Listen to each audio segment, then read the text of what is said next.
Does it look like I'm looking down at the camera? No, I don't think so. No? No. Okay. Because it looks like I'm looking down at the camera versus Okay. versus up at the camera. But that's probably a good height for the Yeah. video tonight, huh? Good Yep. live stream. So. Well, let's see how many people show up, eh? Yeah, 13 so far. 13 people? Well, hello, everybody. Welcome back to another Friday Night Live Yeah. here at Chrysler Ironworks. Well, as you tell, we're doing it low-tech this evening from the old cellular device. And still haven't worked on the computer yet, so we can get back to doing multi-cam streams. But tonight we're going to have some fun. Basically, I have a storyboard. Can they see this in the background here? Huh? Yes. Huh? So I have a storyboard that needs completing. It's been waiting for like months and months and months and months. So I figured tonight's a great time to just go ahead and finish up my little storyboard here. This is a decorative element that is part of a grill that I'm making. And so I detailed all the steps and made a storyboard of all the things. So I know where everything came from, what size lengths and stuff for collars and whatnot. And there's a big blank space here that needs a fully finished one of these in that blank space, basically, to show off exactly how that's going to look and, be. So this shows the various little steps of the collaring and forge welding and all that jazz. And, it's all laid out nicely so it can be easily presented and demonstrated. And like I said, I'm going to be making another one of these, basically, but it'll be the full finished thing, like as if it were going to be in the grill itself. So then it'll get attached to the board down here as the finished result. So fun thing about storyboards, for anybody who hasn't made storyboards in the past, storyboards are a great way of challenging yourself to get better at a particular process. And because in order to create a storyboard, you have to have a good understanding of what you're doing, right? Throughout the process.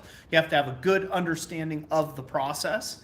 And a storyboard's a great way of highlighting whether you have that understanding or not of a particular process. And that is purely for your own growth and development, right? So no one's judging this. If they are, they can go to another channel and they can try to do better if they'd like. But this is personally, for me, a good representation. I can lock down some things like measurements and math, and I can show detailed step-by-step how the process works. If I go to teach this at a later date to somebody else to make or do, it shows a good understanding of the process. And that's just purely, it's a selfish endeavor in of itself. Plus, they look really flippin' cool inside of a shop when you have a bunch of storyboards of your work hanging all over the walls. So that's what we'll be working on this evening. Bill Will says it looks like a jumping spider.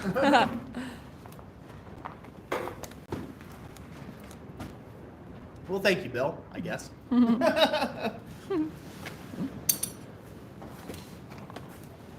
What else we have, Jess? All What do right. we have here this evening? We'll talk a little bit, and then we'll forge a little bit, and I'll get on with my presentation here. We have John Mayberry, Hello, hello. Dana Maggiore, Dana, hello. Spencer Goots. Spencer, hello, hello. Speargrass says driving, so listening but not chatting. All right, Speargrass, that's fine. Joe Good Van to Eck. have you here, brother.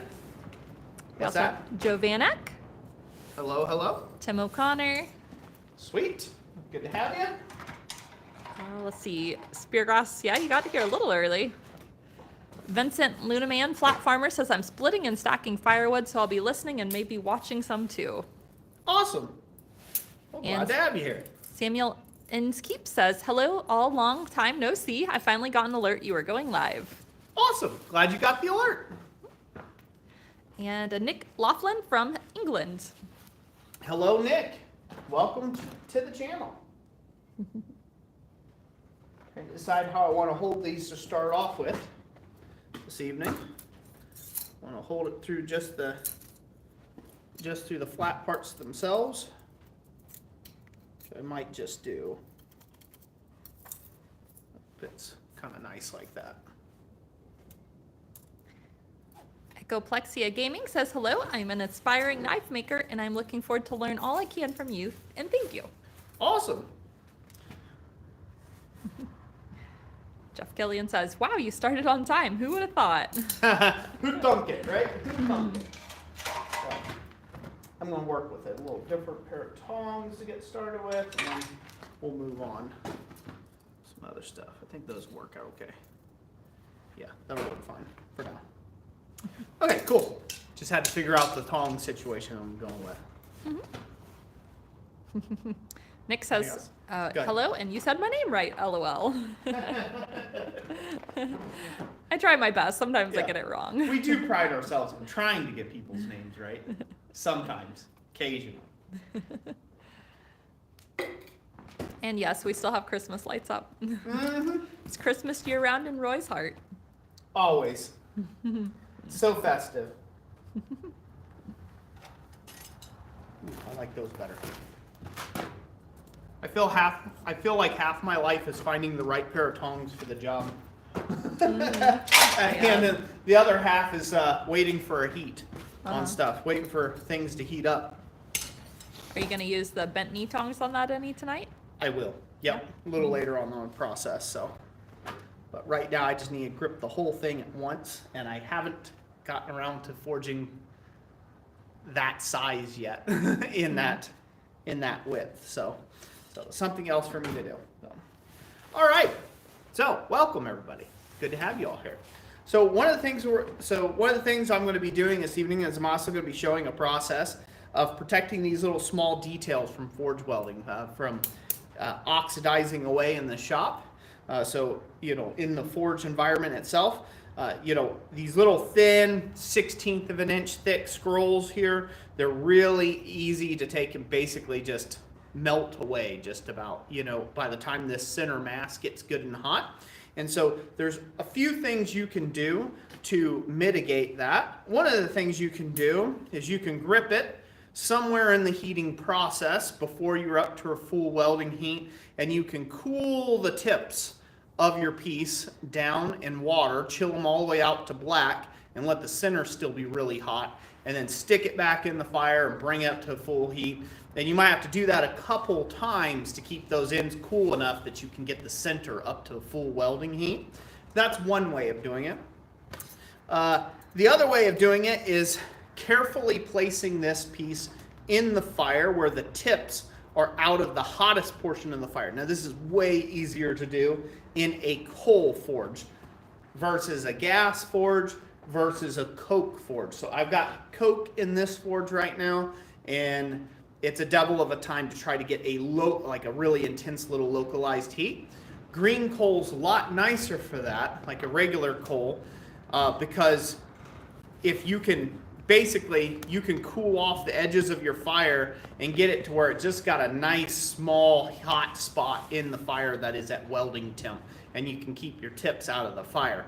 Now, I don't have that luxury here because we don't have the chimney or smokestack for ventilation, hence we're using the coke. So the next option to that is to protect this steel with some sort of element that keeps the oxygen from directly interfacing with that steel and creating a bunch of iron oxide or instant rust and rusting your piece away. And so what I've seen across, and I've been experimenting, I've seen this in like Japanese sword makers. I've seen them use a mixture, like a clay mixture with some hay and some God knows what else they've got mixed in it. Again, I don't read Japanese, so couldn't tell you. But what I found is some fire clay and a little bit of water in a paintbrush can make a huge difference on saving those ends. It helps encase and insulate your ends from the heat while allowing the part that needs to get the direct heating up to a forge welding heat. So that's what I'll be making up a little slurry of that this evening. So these are just a soup can, just a standard soup tin can, and a basic 2-inch chipping brush. Just any cheap 50-cent from Home Depot, big box store chipping brush. That's all we have. Now I've got about just enough water. You want just enough water in this to take the fire clay, and it needs to be fire clay. I've tried other clay, like raw clay, like a natural clay. It does not work as well. Fire clay seems you have the best result with it. But you take a little pinch of the fire clay, you put it in there, you add just enough water that when you stir it up, you can get it to like a sour cream consistency. That's what you're looking for. If it's not there, if it's too dry, it'll be a lumpy ball, like a wet lumpy ball. You just add a little bit more water and keep working it with the brush until it turns into like a sour cream consistency.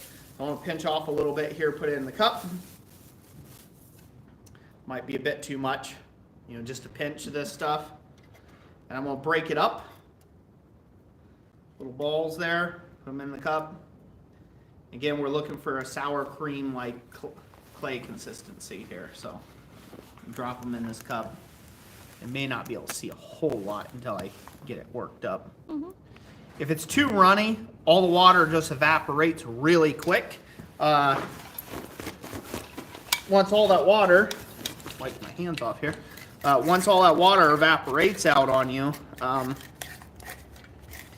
the fine, silty layer of clay doesn't do a good job of protecting against the oxygen in the forge environment, and it does not work as well. So, again, you know, right now it's really runny, and we're going to make it to where it's like sour cream. And the only way to work this is you just stir it around with your brush and keep massaging the water into it until you get that sour cream mix. Questions, Jess? Comments? Let's see. Heath M Holy says, good evening, listening while doing housework. Hello, Heath. Awesome Sausage says, I work with a guy last name of Gundekunst. It's funny listening to people say his name. I probably like totally messed that up. Oh, yeah.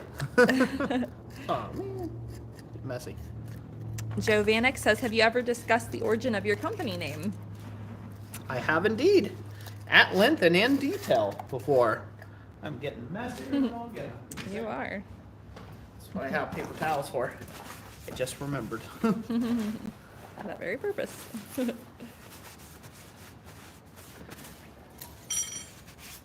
Yeah.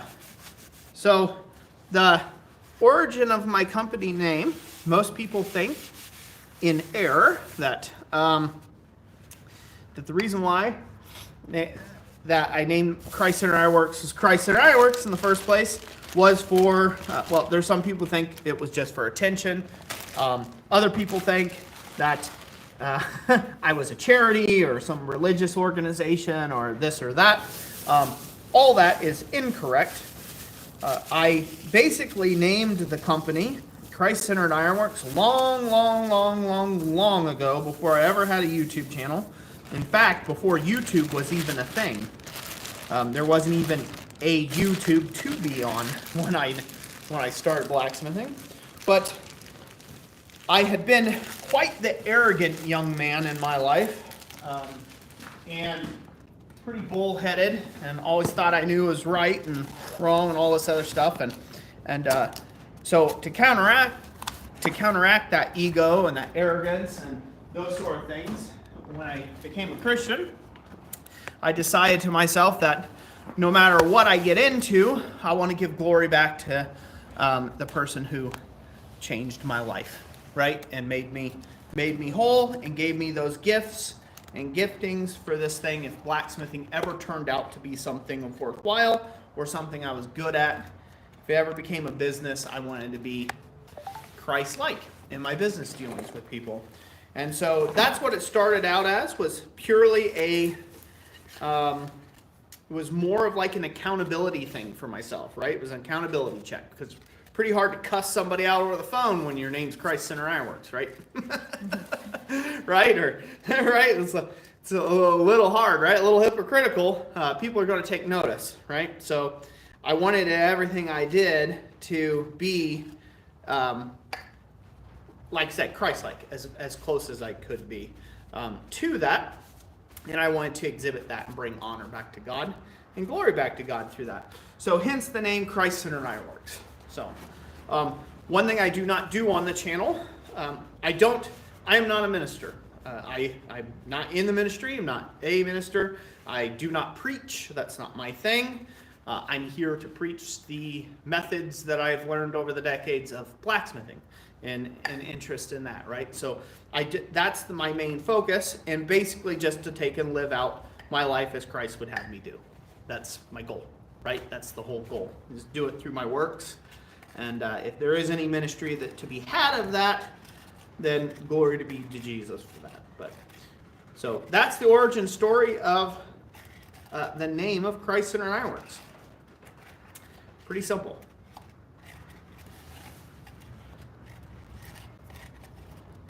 I gave you a highly abbreviated version. There's a lot more to go in depth there, but it could take 2 hours to explain everything. So Keith says, Roy, was this technique the one you used for your tiny scroll challenge a year or so ago on Instagram? no, I should have. I hadn't quite worked on the mixture, figuring out the right mixture for this when I did that challenge. So I did all that just raw, right in the fire, and it was quite tricky to get right. So this would have been very helpful had I had this kind of mixture figured out. And really, there's no secret to this, right? The only secret is it's fire clay. You want to get fire clay because that seems to hang on the best. So that's number one. You want to get fire clay. And number two, you want to mix it up in a sour cream like mixture, and that's what I know about it. As a protectant, and it can help on very thin stuff. And I'm almost there to that sour cream like mixture now. It's still a little runny yet, but not too bad.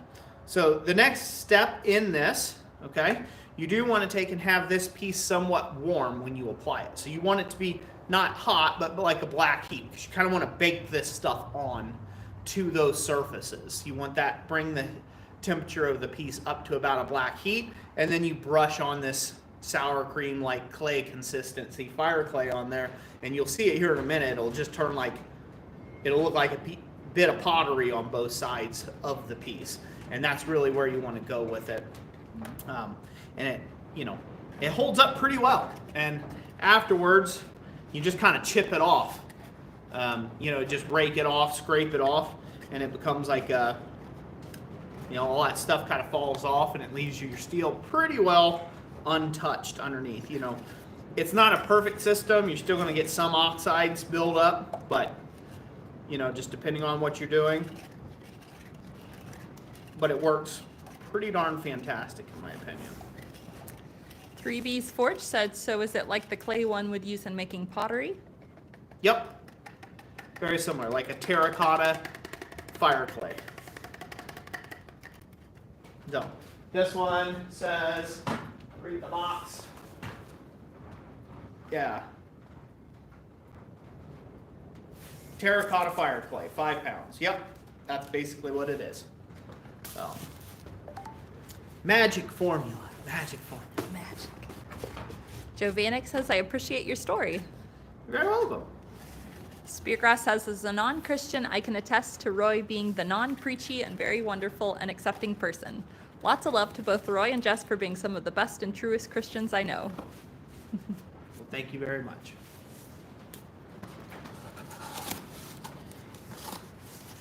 And then, let's see, It's Angry Blake says, is this for a hamon?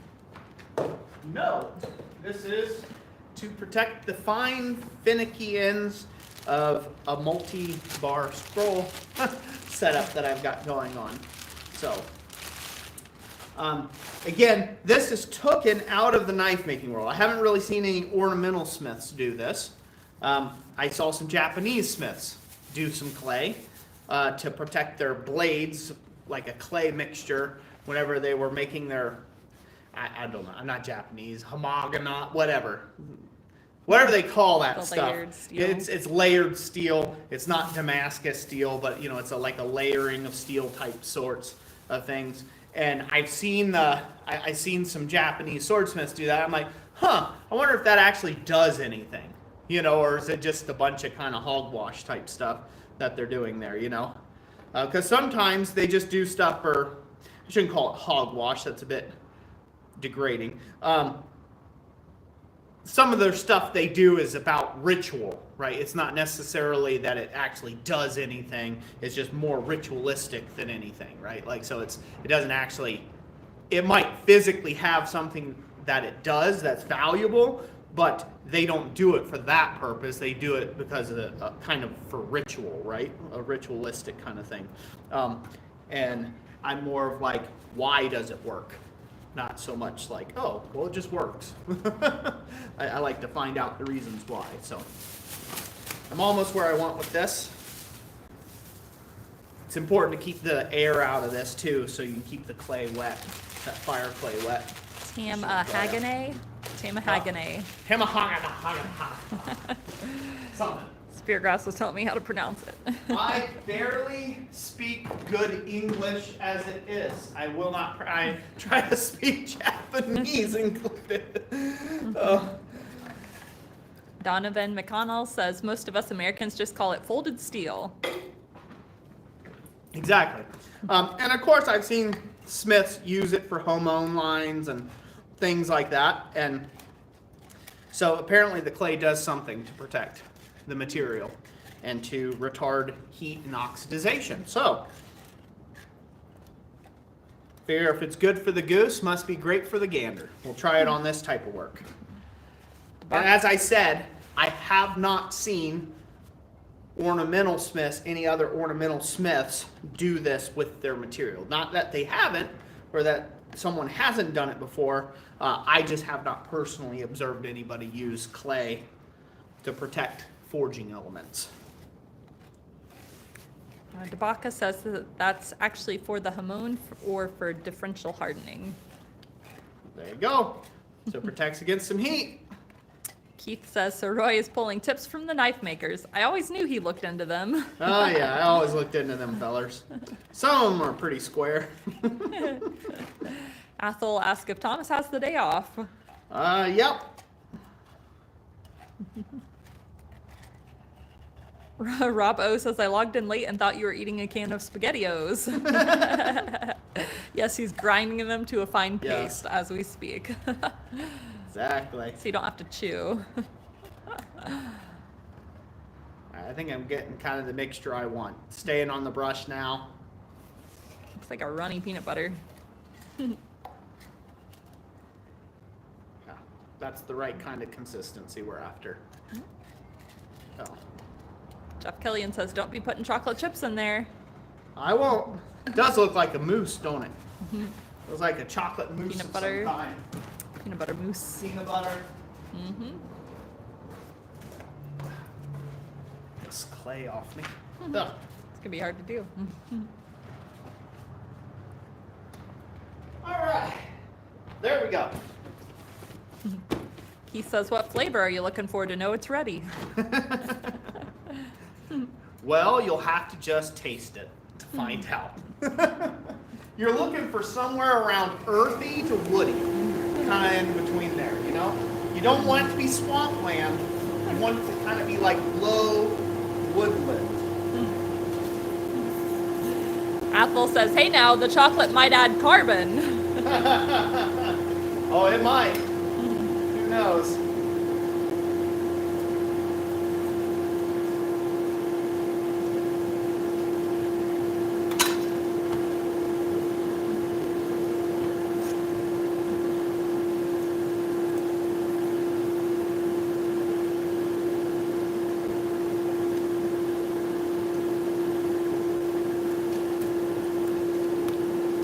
Guys are getting to see a side of the shop you normally don't get to see. Oh yeah, back there. Yeah. Feeling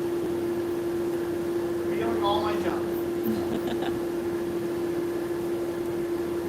Okay, so another thing you can do to take and protect your steel ends in this type of fire situation. I don't know if you can come up or if it's just a big ball of white. It's just a big ball of white light. Don't know yet. Come up here and try to show this off. Uh-huh. So one of the things you can do is make sure there's no coke covering the ends, the fine ends of your steel. Put the coke, cover it up like a little blanket, put it on like a little blankie where you want the heat most at, and then keep the rest of it exposed to the outside air and elements. And that will it will lightly, if you will, cool or chill the ends. Anything that's sticking out and that's not covered up will kind of chill off and not get as hot as what's underneath. See? Mm-hmm. Do they see that? Yep. See how the this all heats up, but did you notice how the center spot's really hot where the other ends haven't quite got there yet? So that's what we're after there. I'm gonna brush this real good. It's been a while since I was working on this piece. It sat for, like I said, 5-6 months at least, waiting for me to get back to it.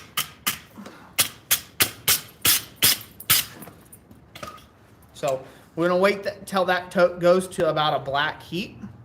And once everything turns to about a black heat, we will go ahead and coat on our clay. If you go on too soon, it just kind of boils right off and it doesn't really stick. So like if I came in on here, I just daub it on. See, it don't even kind of stay on. It just kind of boils and peels up. That's not what we're wanting. We want it to go on and stay. So I'll let this cool down to where it gets into a black heat. And what we're working on this evening, we're doing all this prep work. See how all that just comes off? Yeah. Yeah. So it didn't stay. What we're working on this evening is we're going to be making a collar for this. So I'm going to be forge welding on a collar for the center part. These pieces here have already been forge welded and then forge welded to this center bar.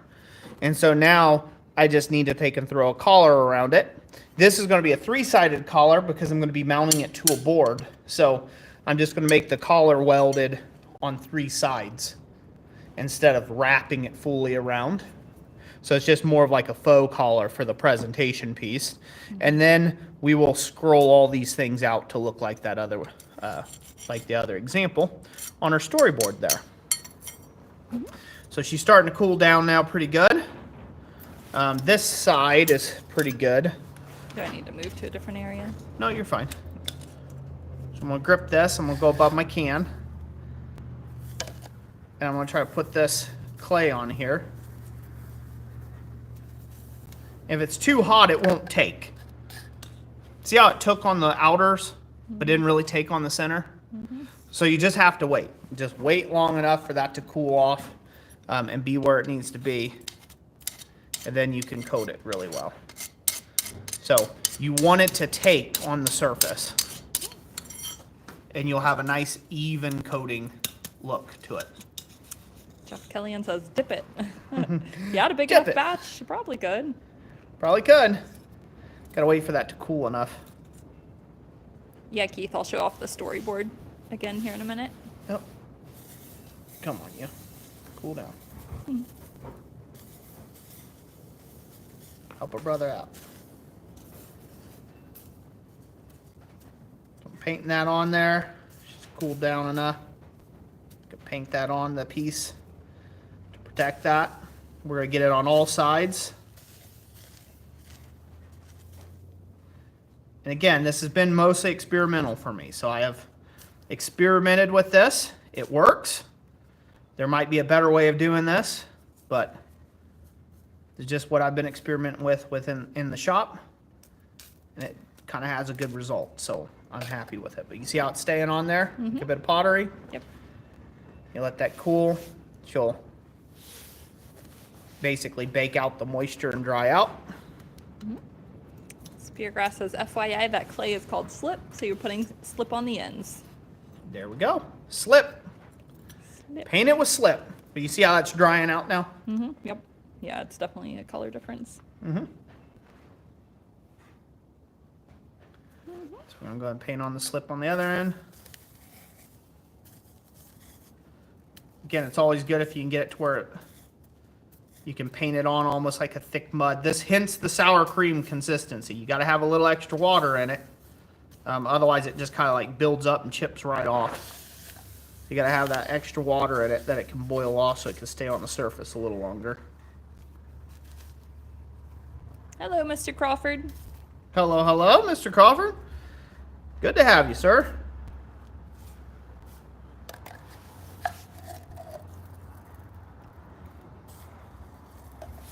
It's Angry Blake says, I wish I could get coal that good. The only coal is about 5 hours from me and is very ricey. I think he might have meant pricey. Pricey? Okay, yeah. Unless he's referring to like small grain, like like rice, like pebbles. So an interesting thing about price. price is interesting on a couple fronts when it comes to the craft of blacksmithing that we're working with here. And I look at it a bit differently. You know, granted, because this isn't just a hobby for me, it's a business. So I judge things. We'll let that dry out and talk. So I judge price based upon what I'm producing a lot of, right? But that being said, coke, coal is always going to have some logistical cost involved with it. But where I go through a ton, 1 ton of coke or coal, at one time I was going through 3 tons of coal when I was production forging only. I was going through 3 tons of coal every year. That being said, most hobbyists will be lucky if they go through a ton of coal or coke within 2 years' time. So if you break it out, what that really is for you a month, coal and coke are going to be by far cheaper, dollar for dollar, than any other type of method out there. And propane, any of it. The downside to coal or coke is the fact that you need a chimney and you need understanding neighbors. So if you are in an urban environment, not so great, right? It's not going to be so great for an urban environment. If you live out in the country, it is worth getting yourself 1 ton of palletized coke or coal. You're a lot better off. You're going to save a lot more money in the long run. So save a few pennies up and buy yourself 2 years of coal in advance or coke in advance, and you can save a boatload of money. When you break it down, cost per month of running, it is by far leaps and bounds cheaper than propane. And that's anywhere. We live in a day and age where they will ship it to you. We have to have our coke trucked in. It does not come from here up in northern Michigan. I have to have it shipped to me. And in total, the last round of coke that I got from Continental Coke Company is where we got it from. It cost a total of, what was it, Jess? About $800. I thought it So was the coke was closer like to- $600 or $700, and it was a yeah. bit more for the shipping. I think it Like, was, well, I was thinking of in total it was about 1,400 because we had to have it broke up into 2 half. Yeah, because we had to have it in pallets. 2 separate Yeah. separate pallets. That it was a little bit more. So in total, for 1 ton, it was about $1,400 for 1 ton of coke. Okay, but if you figure that out, and you know that's plus or minus, that's trucked here to our location, and I'm sure it's not that much for them to go to some other end of the United States for about the same amount. But if you balance that out, right, 1,400 across 10 months, right, that's 140 a month in fuel bill. I spend in just propane alone, I spend $250 to about $370 a month just in propane. So depending on a month. So it is by far cheaper to buy coal or coke and have it trucked in by the ton. So it's all about economies of scale. It depends on how much scale ability you have, right? A lot of guys, you might buy 1 ton of coke or coal, and that might last you 5 years, right? Because you don't do that much smithing with it. So the most economical and the most efficient forge fuel out there, period. And yes, I'll even say above and beyond induction forging as well. So you're paying the electric company and they can jack your rates around on you when they see you start using 20 more kilowatts an hour than you're used to, and they jump you up in surcharges and fees and all sorts of other stuff. So other nonsense. So I'd rather not get on the grid and on the system for those sort of things. So He said, I guess it was rice, ricey. So he said, no, it's cheap as cheap dirt. It is just tiny. oh, it's like rice coal, rice Yeah. coke. Good. I would love to get my hands on some of that. I had the opportunity to forge with some of that a while ago, and It wasn't quite like grains of rice. It was just a little bit bigger than, it was probably like double the size of a Rice Krispie treat kind of thing. And it actually was pretty nice. It wasn't too bad. But then again, I'm forging delicate things, small things, right? So that would make sense. If you're trying to do hammers and stuff, the rice would be like doing tooling. That would be a pain in the butt, for sure. Something like that. So it's all in perspective.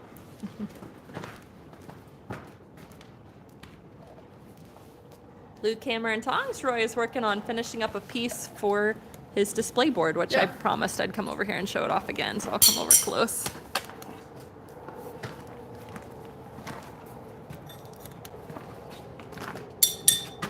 So he wants to add one that's the finished, very finished item down there on the bottom. Yep.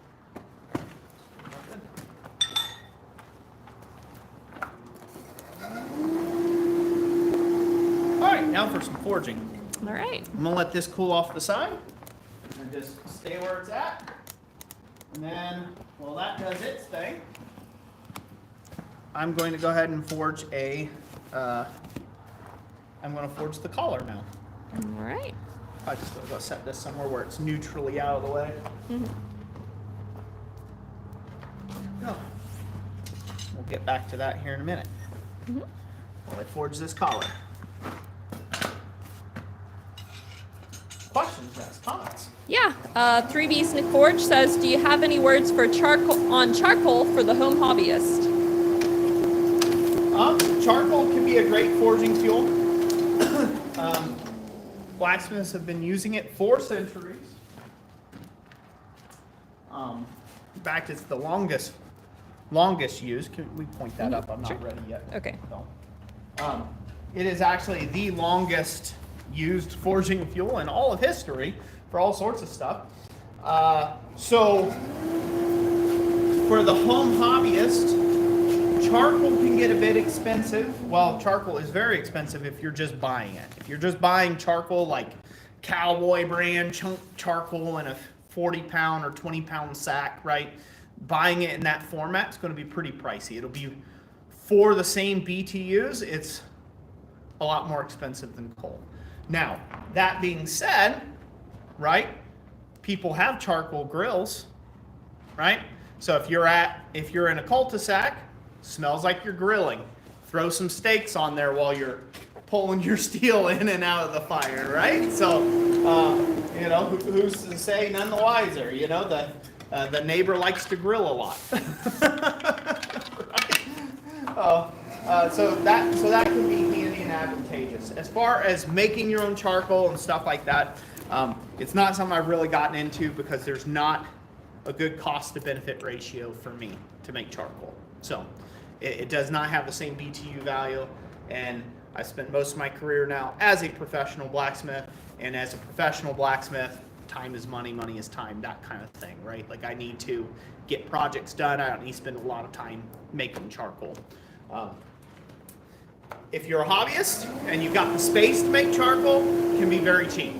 You got a lot of woodland area and you can make your own charcoal, then more power to you, and that could be a real great option for you, and pretty much free if you live in some really good wooded area.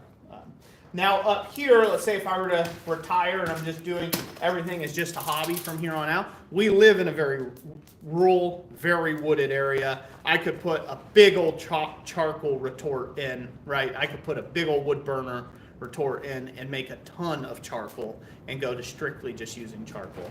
And that could be valuable. It could be a cost savings at the expense of a lot of labor. Right, at the expense of a lot of labor. So, and if for whatever reason there's someday in the future that I can't get coal anymore, which I know where some's at, I can go blast some out of some hillsides in Kentucky. I've got some family members that have some coal seams that I can go get some coal from. But let's say I have to make charcoal. It wouldn't be the end of the world, right? I would make some charcoal up here and I would place my coal and coke with charcoal and use it instead. It's just a little different bird. It's something you have to get used to working with in your own shop. All right. You ready? Yep, ready. I'm ready. We're gonna start bending this thing around. Okay. All right. First step, I'm just gonna bend out the tip of it here where I want it. I'm being careful not to overforge this. I don't want to do too much on this without it being in a swedge block. You could do a little light hammer work on it without it being in a swedge. Made the first little bend there. I've already made a half round, so I'm already working from a half round bar.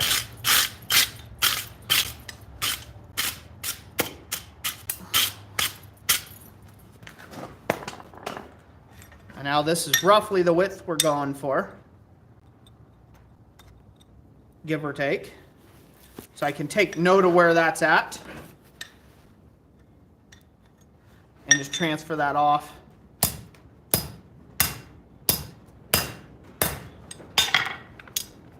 And start it bending. Looking pretty good. Double back-to-back bends are always difficult to work with.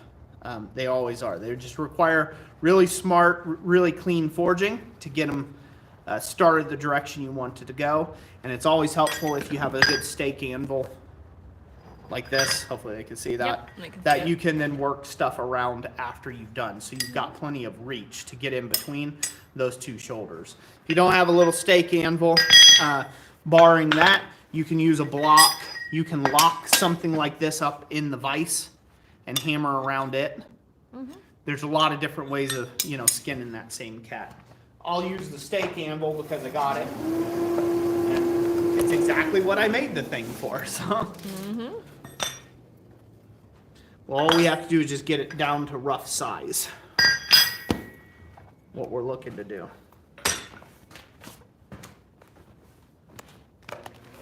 What else, babe? Let's see here. Easy Forge Crafts says, so far in Cincinnati, Ohio, the only place I can find coal is in Tractor Supply Anthracite, and now they aren't selling it until next winter. You need to hook up with SOFA. You need to go become part of their club, their blacksmithing club there, Southern Ohio Forge and Anvil. They are in Troy, Ohio. They have a once a month meeting where you can go be part of that club. I know it's a drive from Cincinnati, but it is worth the drive. You can drive over there, become a member of the club, and they have Pocahontas coal or bimunimus coal. They do not have anthracite coal.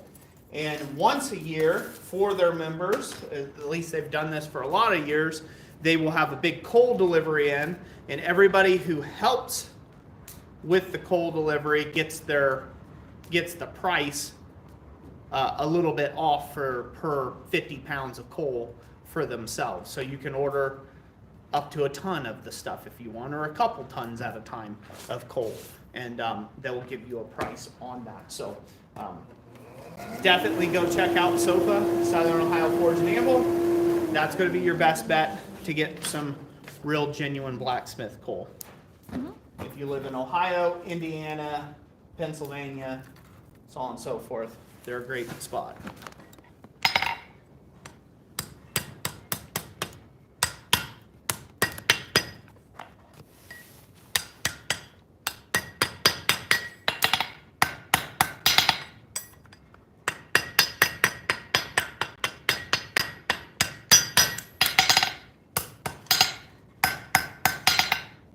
This is all about some careful forging. So every step of this process, you want to be nice and clean. Questions, yes, remarks, comments, complaints, concerns. Let's see. Rob Huff says 2.5 hours ain't driving, you pansies. That's a 2 to 3 cigar drive. And Tim O'Connor replied, cigars will stunt your growth while driving, Rob.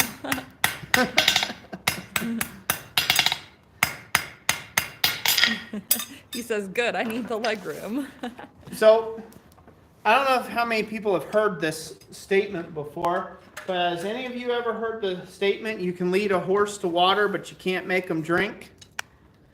Well, that is Southern Ohio Forge and Anvil. I can give you the advice to go there, but if you don't want to drink from those waters because you're lazy and don't want to drive, well, that'll be your own dang problem. So, no one will care. you can stay home. No one's forcing you, right? But you have to put a little bit of sweat equity into this craft to become good at it. If you just want it to be given to you on a silver platter, well, hate to tell you, I'm going to be the mean Roy and tell you that you're probably not going to go very far. This craft takes a long time to learn. It takes a lot of skill to development to get good at, and you spend a lot of days being frustrated with not being where you want to be. But then it clicks. You get something. You figure something out, and it feels good. And you're like, wow, maybe I do have a career in this later on or something. But it's not given to you. You got to earn your seat at the table. So if the opportunity's 3 hours away, drive the 3 flipping hours away to get access to the opportunity. Tim O'Connor says MABA has coal hookups too. Yep, if you're in Michigan. So, they definitely do. Last time I checked MABA, well, last time I checked, this was a long while ago, okay? Long while ago. But I believe they were getting their coal. There was a guy for the longest that was coming down to Sofa during their big coal gap, during their big coal dump, and he was getting coal by a dump truck load from Sofa when they brought in a train car worth of coal, and then hauling it back to Michigan. Now that was years and years and years ago, so I don't know if they're doing that for themselves now, and they might be, but well, it's a long time ago. I shouldn't date myself. It was a long time ago when they were doing that, because I remember there was a guy there with a big dump bed with a big dump truck. And basically, he was the first one loaded up this whole dump truck. They had it figured out per the scoop how much weight they were putting on. And no sooner than they finished loading him, he paid a check and he was out of there. He was gone. And I was busy hand shoveling, helping fill Club's bucket. So I was like, oh, what the heck? But they had worked out some sort of deal, I think, with the MABA group long before I came around to it. So. All right, this is all done here. Right up. That's ready. I'm going to use a bottom swedge and the anvil to support it. Here we go. Can you see that all right? Mm-hmm. Yep. I'm going to use that and the anvil to hold on to it while I drive it in home and tighten it up. When we go to forge welding, so find which way that fits nicely in my anvil. That'll be good. Bada bing, bada boom. Now all that's left is I got to cut this off. So I got to cut this clean. And then we can get it onto our piece.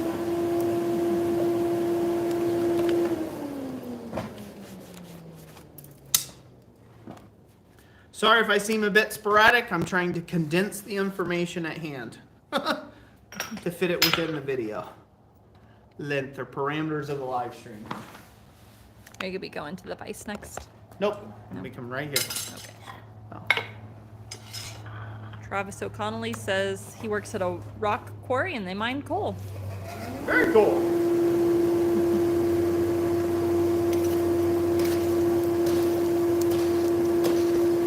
Speargrass says, I thought it was, you can ride a horse to a barn, but the horse probably shouldn't drink. It just may be, Speargrass. Just may be. You Aussies are always just a little on the weird side. Peculiar. Robert Lana says, I like that little steak anvil, Roy. Well, thank you, Robert. I made it myself. Like you do. For a video a long time back, I do believe. Yep. Made it myself. As with most of my tools. Kind of habit forming. Rob Huff says, with an induction forge, all these problems go away. Beep. Oh, I love you, Rob. I'm going to have to come to your shop and use your induction forge and tell you everything that I think is wrong with it. How's that sound? He's waiting for me to do that because he secretly hopes I'm going to love it to death and have to eat my words. All the words I've spoken against, you know, the wonderful induction forge technology. How durst you, sir? How durst you?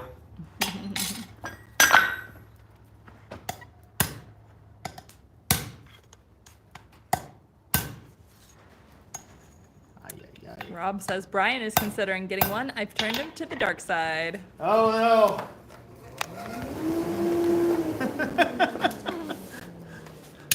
Well, like I said, I'll just be the social pariah, so. I'm not overly interested in them. Oh. He says, join us. Tabaka says, we're waiting for the video, Roy. Yeah, I need to share on that. So when it comes to induction forging, and I've said this multiple times, my thoughts on it and my reasons for calling it a fad, which it is because it has a cult-like following to it, and it has no downsides. No one, never, not anybody who has one will speak about the downsides of owning one. There's just none, apparently. It's just the most perfect piece of forging equipment ever. There's no pros and cons. Only pros. Only pros. And when that happens, you can almost guarantee you there's a lot of downsides to having one too that no one wants to speak about. And nobody wants to speak about those downsides because, well, they spent a flip ton of money to buy the thing. So, of course there's no downsides. Right? You've worked it up in your head. You made the decision. You decided to tell the wife about all of its various features and why you needed it. And you convinced yourself of it, that it was the greatest purchase a human being could buy. And so when my video comes out, I will be a social pariah. I'll be a social pariah. Because it's kind of like calling somebody's baby ugly. They're never very happy. You're like, that's one ugly baby.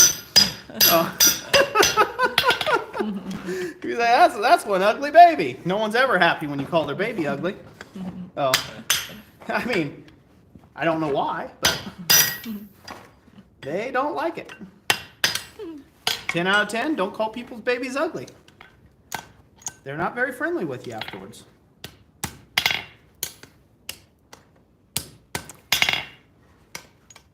Robert Law says, come to think of it, how come all those stockings are not filled with coal? Oh, they will be. After I rip on induction forges for a moment. They will be filled with coal. And maybe some other type of substance of the blacksmithing community. Because they're unhappy with me. Oh.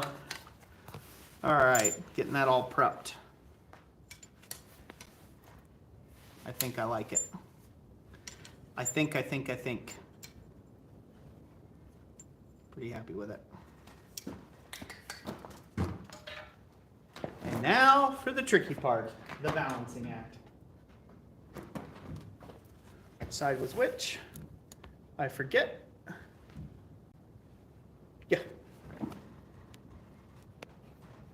Yeah, that's right. That's the front side. Shoot. Probably shouldn't do this way. Come on, Roy. Glove might be getting a little warm.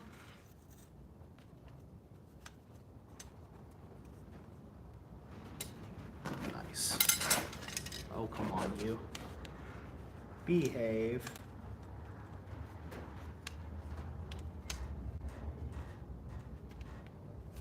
It's always when you're in the middle of a presentation.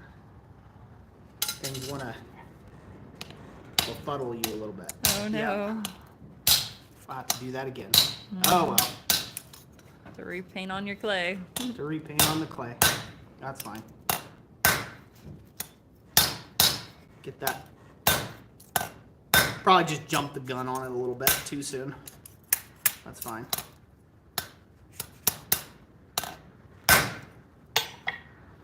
I just gotta get it to hold on there enough that that collar won't come off.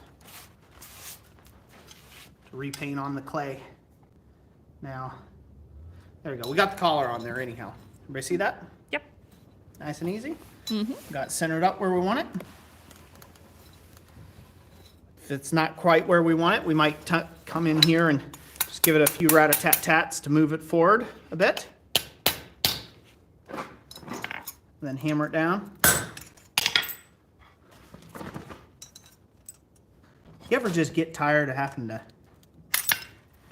pick things up with tongs and you just use your fingers because you're like, you know what, enough of you. I do that often.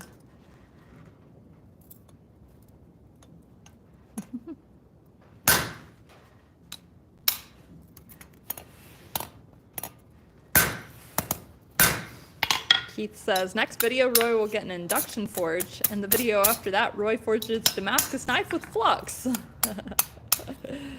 You're chasing a unicorn there, Keith.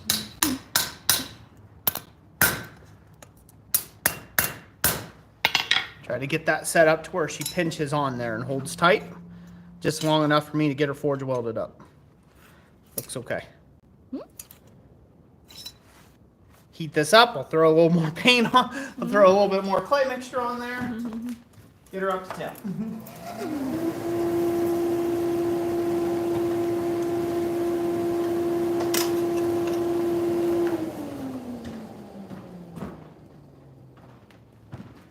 Speargrass says, downsides are electricity cost. You need power, and it's limited to size for a home unit. And the fact somebody could go, and you're not forging.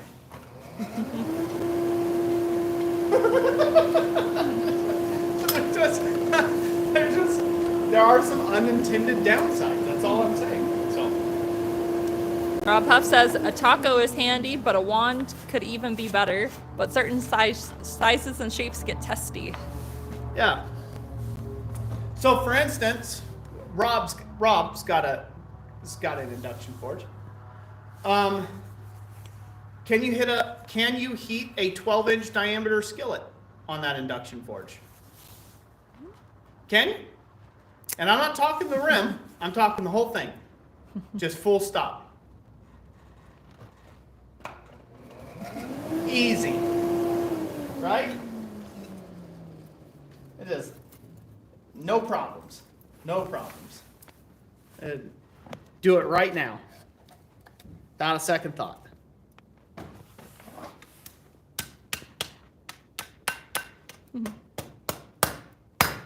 Keith says, Roy, if you use some flux, it will act like glue and you don't have to balance it so much. And Speargrass says, yeah, where's the CCI brand flux, Roy? I left it in my other blacksmith shop.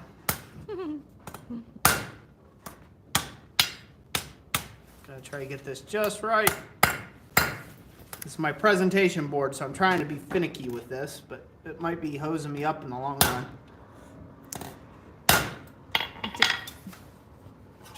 Dana, no, we're not doing a member stream tonight. Roy did a special member stream a couple of nights ago, kind of a behind-the-scenes type live stream.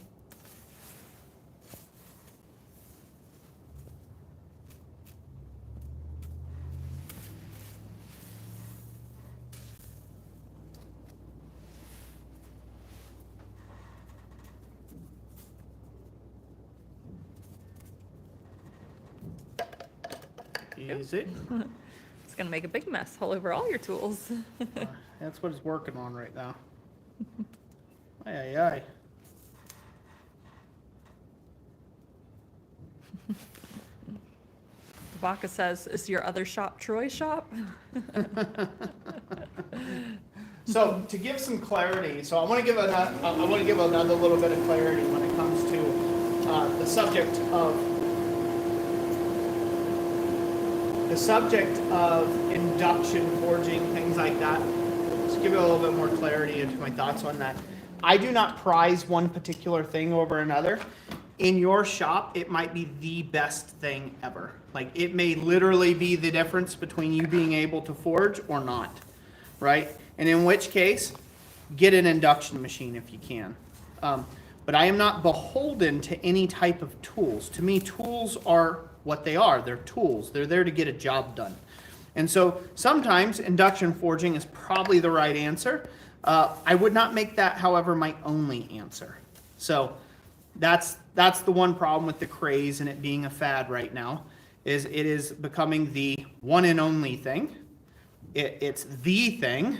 And if you're not partaking in the thing, like, do you even smith, bro? Like, that kind of thing. When blacksmiths have been forging with non-induction forging for thousands upon hundreds of thousands of years, right? And it seemed to work out okay before, but now somehow you can't possibly think to forge without induction. Like, what are you even doing in life? Are you crazy? So, in there lies the problem, ultimately, with it. That's the problem with fads. You get all hooked up in them, you think that they're going to change everything about you as a smith, and it's just a tool. Calm down.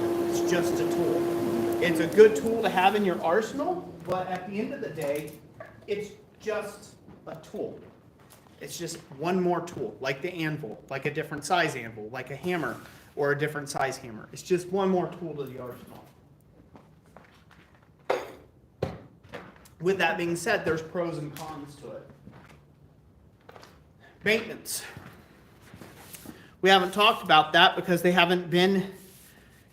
not been available en masse to the public for enough years yet for anybody to take and show me what happens when the machine dies on a 5 o'clock at Friday night. Nobody says anything about that, but if the machine's dead in the water, you've got to call somebody who's a specialist to work on your forge. You know who I have to call on my coal forge? No one. I can whip out a buzz box. My whole thing's riveted together. I can fix just about I can fix everything on my stuff, including braze up the cast iron fire pot. That's in part of it. Not so in an induction machine. You're not going to be able to do that. You're going to have to call a specialist who knows how to mess with it. If you crack it open, you void your warranties, right? There's downsides. There's risks associated with it. It's just like my plasma cutter in the other room or my CNC plasma bed.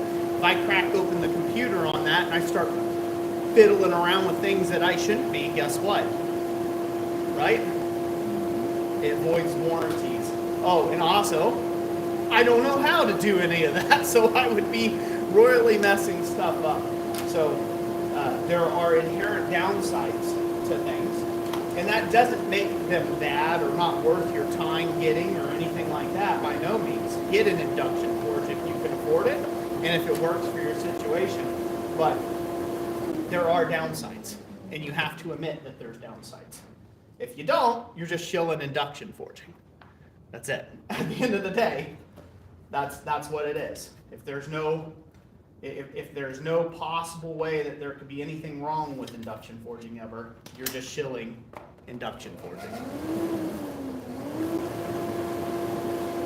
It's like, I'm all about my plasma cut blanks that I sell. Do you even smith, bro, unless you buy some of Roy's plasma cut blanks? I'm shilling to you blanks. Blanks are the only way, right? If you play that back, you're like, wait a minute, this doesn't sound very good. This isn't a good look. Why would Roy take such a stance? All right, we're up to temp. Ready to go.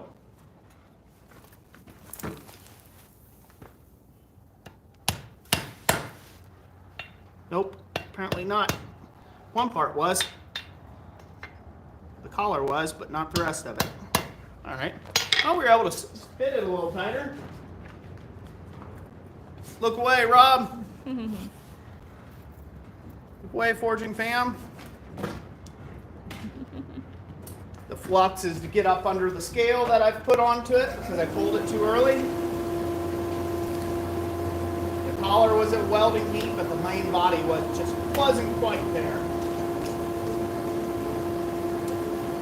But I was seeing some sparkles, so I was like, well, it's got some oxygen getting to it, and I didn't want it to really burn up all the little thin pieces, so I was like, well, maybe I ought to pull it out there.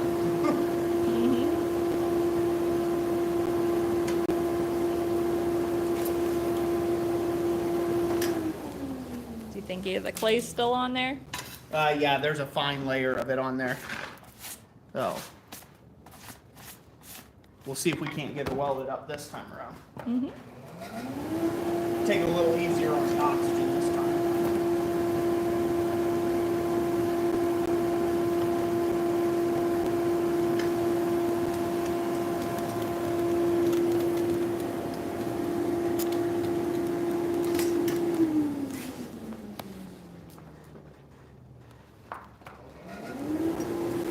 Worst case scenario, it'll make me have to do this whole entire process all over again.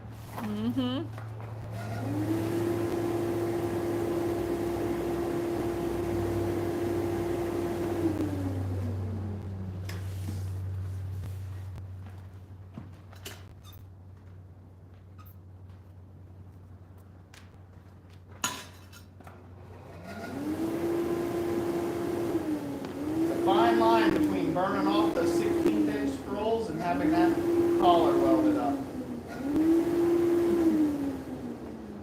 Just enough oxygen to get her up there, not enough to burn it into.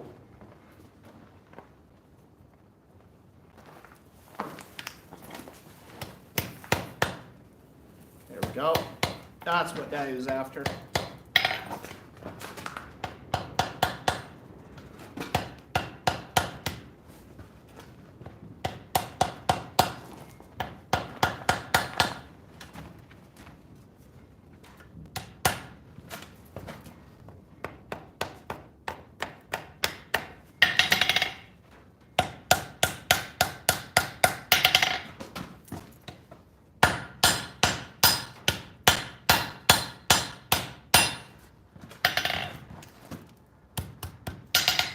See that clay popping off there?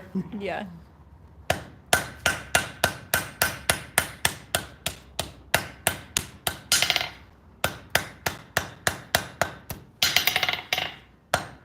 collar took more heat than I wish it would have, but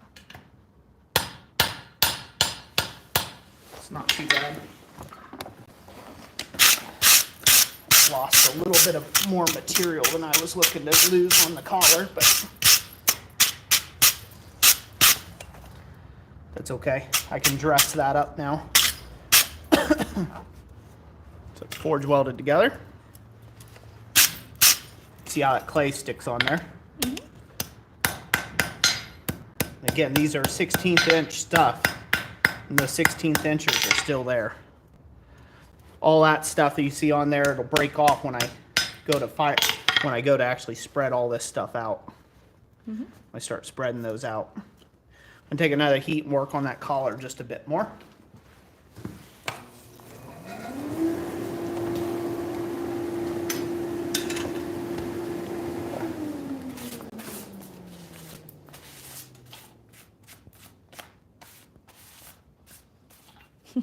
Karst Thompson quoted you, "Do you even smith, bro? I'm dying."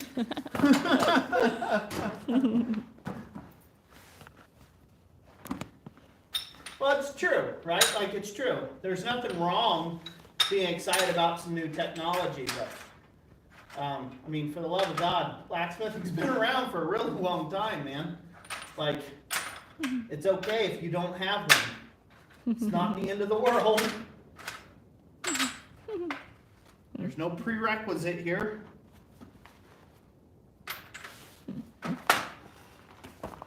Speargrass said, "Wait, did Roy just use flux? Sacrilege!" See if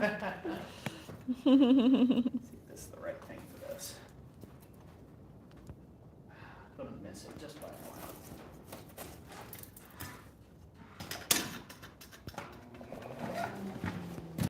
Ay, ay, ay. Michael W. Hayes said the white powdered metal glue.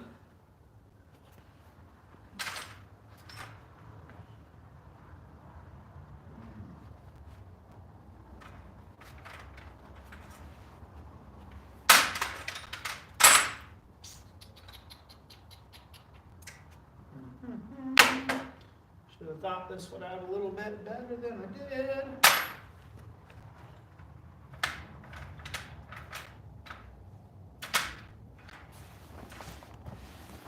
Well, it always happens when you think you can just go quickly through the process without taking the right steps.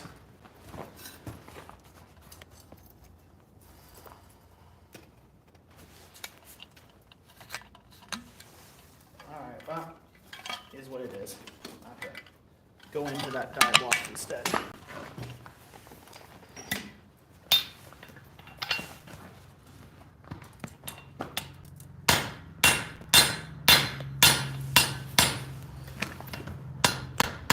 We've got 47 people watching. 47 people watching me fail, huh? Thank you guys. Thank you for joining me and your emotional support. How's the saying go? We're in this together. Yeah, we're really in this together. So.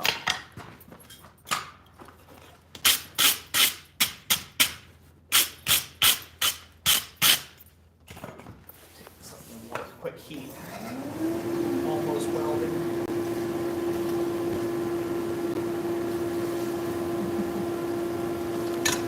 More questions, Jess? More comments? Robert Lana says, I actually got the forge weld done for the tiny scroll challenge while it was still in the fire by pinching it with the scroll tongs. Yeah. Yeah, that was quite the challenge. It was fun to watch how they came up with it. So, I was actually pleasantly surprised with how many people were able to do it. So, that's a tough feat. It's definitely not easy. So, I was quite thrilled with that result. Because, usually people will give it a try once or twice and then just give up, very quickly. And they're like, nope, that's impossible. And then they just go on to doing something that's a little easier to do. And I've had that a couple times. I know, I understand. I do that too some days. Like, this is a pain in the butt. I'm not going to do that today. So, when it's an optional challenge, like I said, I've had some people just give up before they even got started on it. So I was quite pleasantly surprised how many people went for it, forging 8-inch stock. There'll be a fun little video coming out here soon. It'll be a bunch of 8-inch square stock, all forge welded together to make some butterfly hinges. So be on the lookout for that.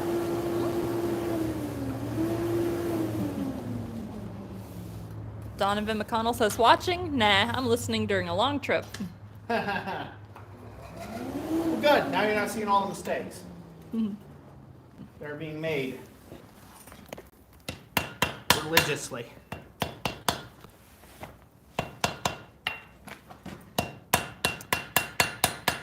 Michael Hayes, yes, the board in the background is the sample piece for what we're making today. Or rather, Roy's making the final sample piece to go on the board.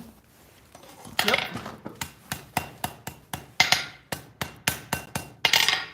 Sweet.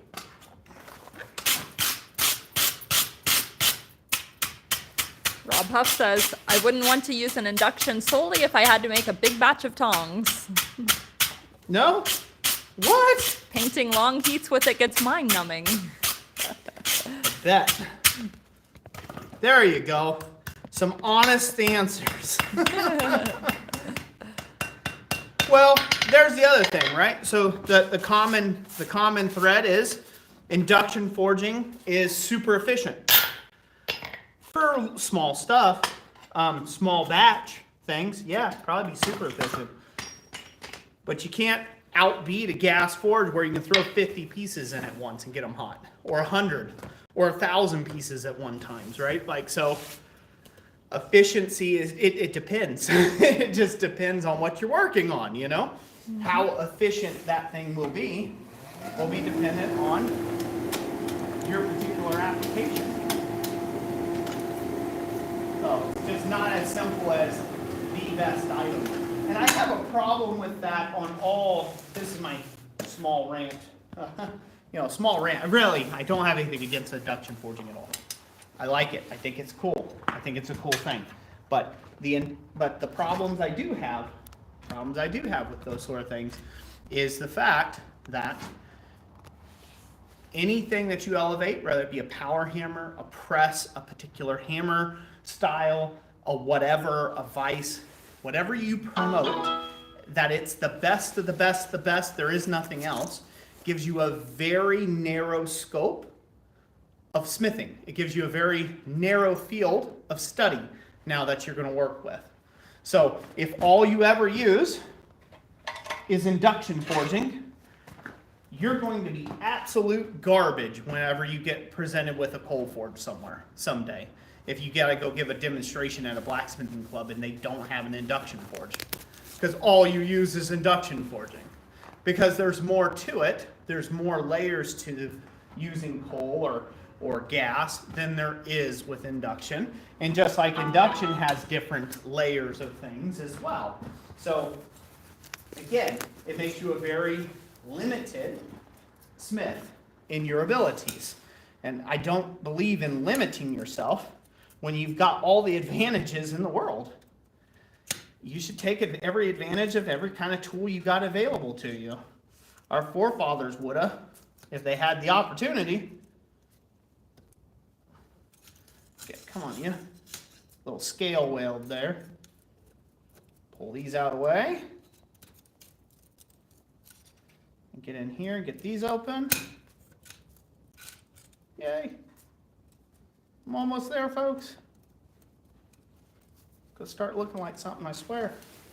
Here real soon. So like our forefathers, if they had some sort of an advantage, if they were really struggling with a little heat, right? Like for instance, this collar weld. If I had an induction forge, doing this small little collar weld where I just needed to get just the collar hot, right? If I needed to get just that collar hot, what are you doing, Roy? Get a sliver. Gee whiz. Sometimes, my brain. If all I was trying to do was just get just that little collar hot, an induction forge in the shop would be wonderful for that. 100%. For real.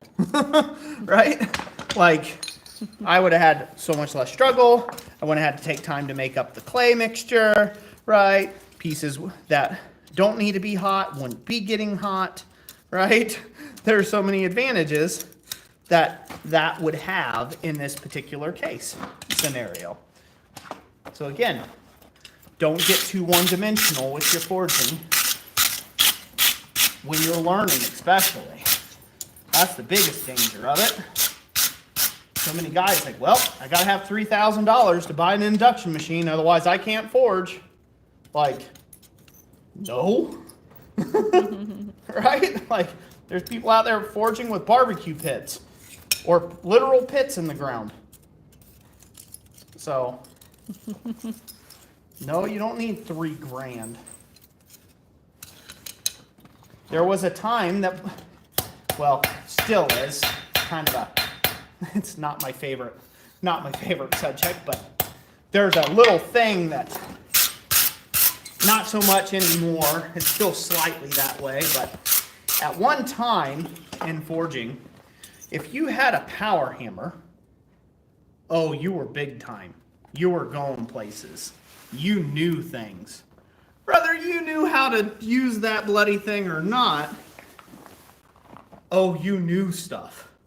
That guy's got a 500-pound nozzle. He knows everything then. No, he's a rich old dude that has money for, he spent his retirement savings on it. He's a rich old dude. There's a difference. There was a guy, I'll tell you this story this one time, and this is why I say, this has been a statement and a saying I've been saying since the early days of this channel. It is not the tools that make the smith. If you can quote me, or this is my quote that I've been saying for over a decade, the tools that make a smith. It is the smith that makes the tools. So there was a guy one time, I'll tell a story as I'm heating this up and getting ready to open up this other end. There was this guy that came to Sofa, and I finished up doing a demonstration for Sofa. And mind you, I didn't have a power hammer. I was still in the process of building a home-built power hammer. Did not have a press. All I had was hand tools, and that was it. I actually had right around that same time, I had just built the Da Vinci cam hammer, that you all have seen. And anyway, so I just finished up doing this demonstration for Sofa, and this guy comes up to me. And he was pretty impressed. Heard that I was doing it for a business. I've been blacksmithing full time and this and that. He was impressed with the demonstration, which is, great. It's always good to have somebody impressed with your demonstrations. And so he began to take and show me his 6,000 square foot shop, and like his shop was immaculate. Like you could eat off the floors on this shop. Just every tool was like purposely like clean. He had the full lineup of Yang power hammers. He had like the newest presses. He had all the fanciest bands, like brand new, like still had labels on them, kind of new, right? And it kind of was one of those, tell me you don't forge for a living without telling me you don't forge for a living. And everything was immaculate and just so gorgeous. And I was like, yeah, wow, hey, cool. Good for you. Yeah, that's neat. That, what have you. And in his mind, he had arrived at the top of smithing. Now, he was this old, white-haired, gray-old guy that, looking at his shop, you would think this guy had spent a lifetime acquiring these tools, doing all this. That guy hadn't reached his 6-month anniversary in forging yet. He showed me his work. He's like, yeah, I pretty much got this blacksmithing thing figured out, and I'm real good at this, and blah, blah, blah. And I'm like, oh, really? I'm like, well, show me some of your work. And he showed me his work. He had some very crude railroad spike knives, and he had some like super crude wall hooks that were like, again, my daughter at the time, my 3-year-old daughter could make. Again, it was just not very great smithing at all, but he had himself thoroughly convinced that he had arrived. And why? Because he had the tools to do everything, right? He bought his way to the top, or so he thought. And blacksmithing is just not that. You have to earn your seat at the table. That means you get to spend a lot of time perfecting the craft and learning and never achieving perfection, but always striving for it. You get to spend a lot of time doing that. And you have to earn your seat at the table, so to speak, when it comes to that. And so all those tools in the world did not make him any better of a smith. Trust me. We forget that sometimes. But there was a time, like there's becoming now with induction forging, do you even smith, bro, if you don't have an induction forge. There was a time that if you did not have power hammers, no one took you seriously. Well, you must not have graduated to a professional yet, because you don't have, some very expensive power hammer. And at that time, power hammers were insanely expensive. You think things are expensive now, they were about twice that much when I first got started smithing. So, yeah. Speargrass says, that's why I sit on the floor. Haven't earned my seat at the big boys table. Yeah, one of the biggest mistakes you can make really in this craft is believing you have arrived. I have arrived. I've mastered it all. And at that point, you have lost the game. You've lost the plot. So there's always thousands of more things to know than what you know right now about stuff. What you know Jack Diddley. Just remember that. I know Jack Diddley. I know Jack Diddley. I've met most master smiths I have met and I have trained with. They have that humility about them, is they know Jack Diddley. They know well enough to stay in their own lane. They know that there's certain things they do know about, they are an expert in, and they will battle you with that if they feel like you're receptive to correction for your own ignorance. If you are not receptive to correction for your own ignorance, they will leave you in it, right where you are, okay? But most master smiths I've taken classes with, they 100%, they have that humility to say, well, I don't know anything about that. Huh, that's neat. And they always have an inquisitive mind. They're always trying to learn something new. They're always trying to go down a different path.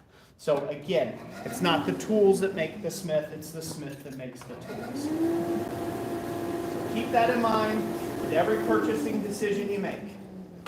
And one time I felt lesser than as a smith because I didn't have fancy power hammers, because I couldn't afford them, because I was busy paying for 3 babies and diapers and a wife off of $600 a month forging income at the start of this whole ordeal. And I thought I was absolutely worthless and couldn't have been further from the truth. I had more experience in my little pinky finger than what that guy did with, $500,000 worth of tools in his shop. Ken Foster says, grow up on a farm and you'll learn to make a tool rather than buy it. Yeah. Philip B., we're doing good. Which I'm guessing that's cousin Philip. Yeah. Hey, Phil.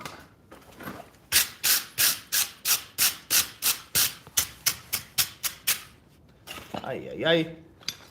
Bending stuff where it's not supposed to be bent. Roy, come on. What are you doing? What are you doing? All right. Now we're going to curl this up into a nice little scroll, hopefully. Start on it.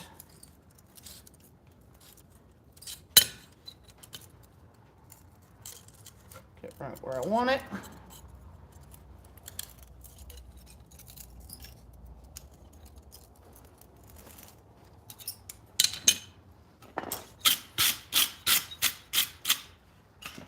As I do this, it helps to break off the scale too as well. So I'm going to start scrolling stuff up, work on this side first, then flip it around, do the other side. So is the main time you need the clay for this piece, is that just at the very beginning when you're trying to get the collar set because of the extra heat? And just the forge welding portion. Gotcha. You need it just for the forge welding portion. That is the most difficult portion of the whole process. So right now I'm not bringing this up very hot. I'm not bringing it up to the point where it's going to melt off anything. I'm keeping an eye on it, and I'm only warming it up as hot as I need the scroll to be able to move and manipulate it. So that's what I'm working on. I'm using a small pair of scrolling forks now to get my look kind of how I like it. Yeah, it looks pretty all right. Might have to adjust this look later to get it exactly how I want it to be. But that's over, all in all, that's not looking too hateful. Yeah, I like that. Good. Tim O'Connor says, small pair of scrolling pliers, eh? Yeah, smaller. So this is just I forged these. I actually did a video series on these where I forged little bending forks. So for doing this small work. Show you guys a different angle of that. Yeah, might be helpful. They have a different angle to look at. Yeah, from the side you couldn't really see the split. Yep.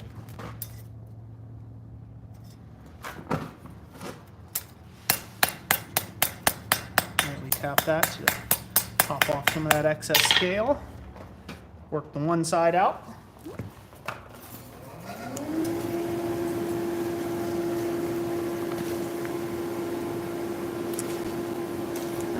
Oh yeah, we haven't mentioned this yet during this stream, But we do have we have one of our community members who's been with us for a little while, who recently had a tragedy. He had his shop burned down. Basically, there was a really big field fire behind out like the acreage or the area out behind his house, and I'm not sure how big it was, but in the photo, you know, it looks like definitely the whole field out behind his place got burnt down, and so he lost his shop. So he's trying to raise some funds to get his shop built up. It kind of looks like a, you know, small to medium sized shed kind of deal. So if anybody's wanting to reach out and help him, I have his contact info down in the description below. His name is David Moran, and I have his email, so you can touch base with him if you're so inclined to help if you're able to.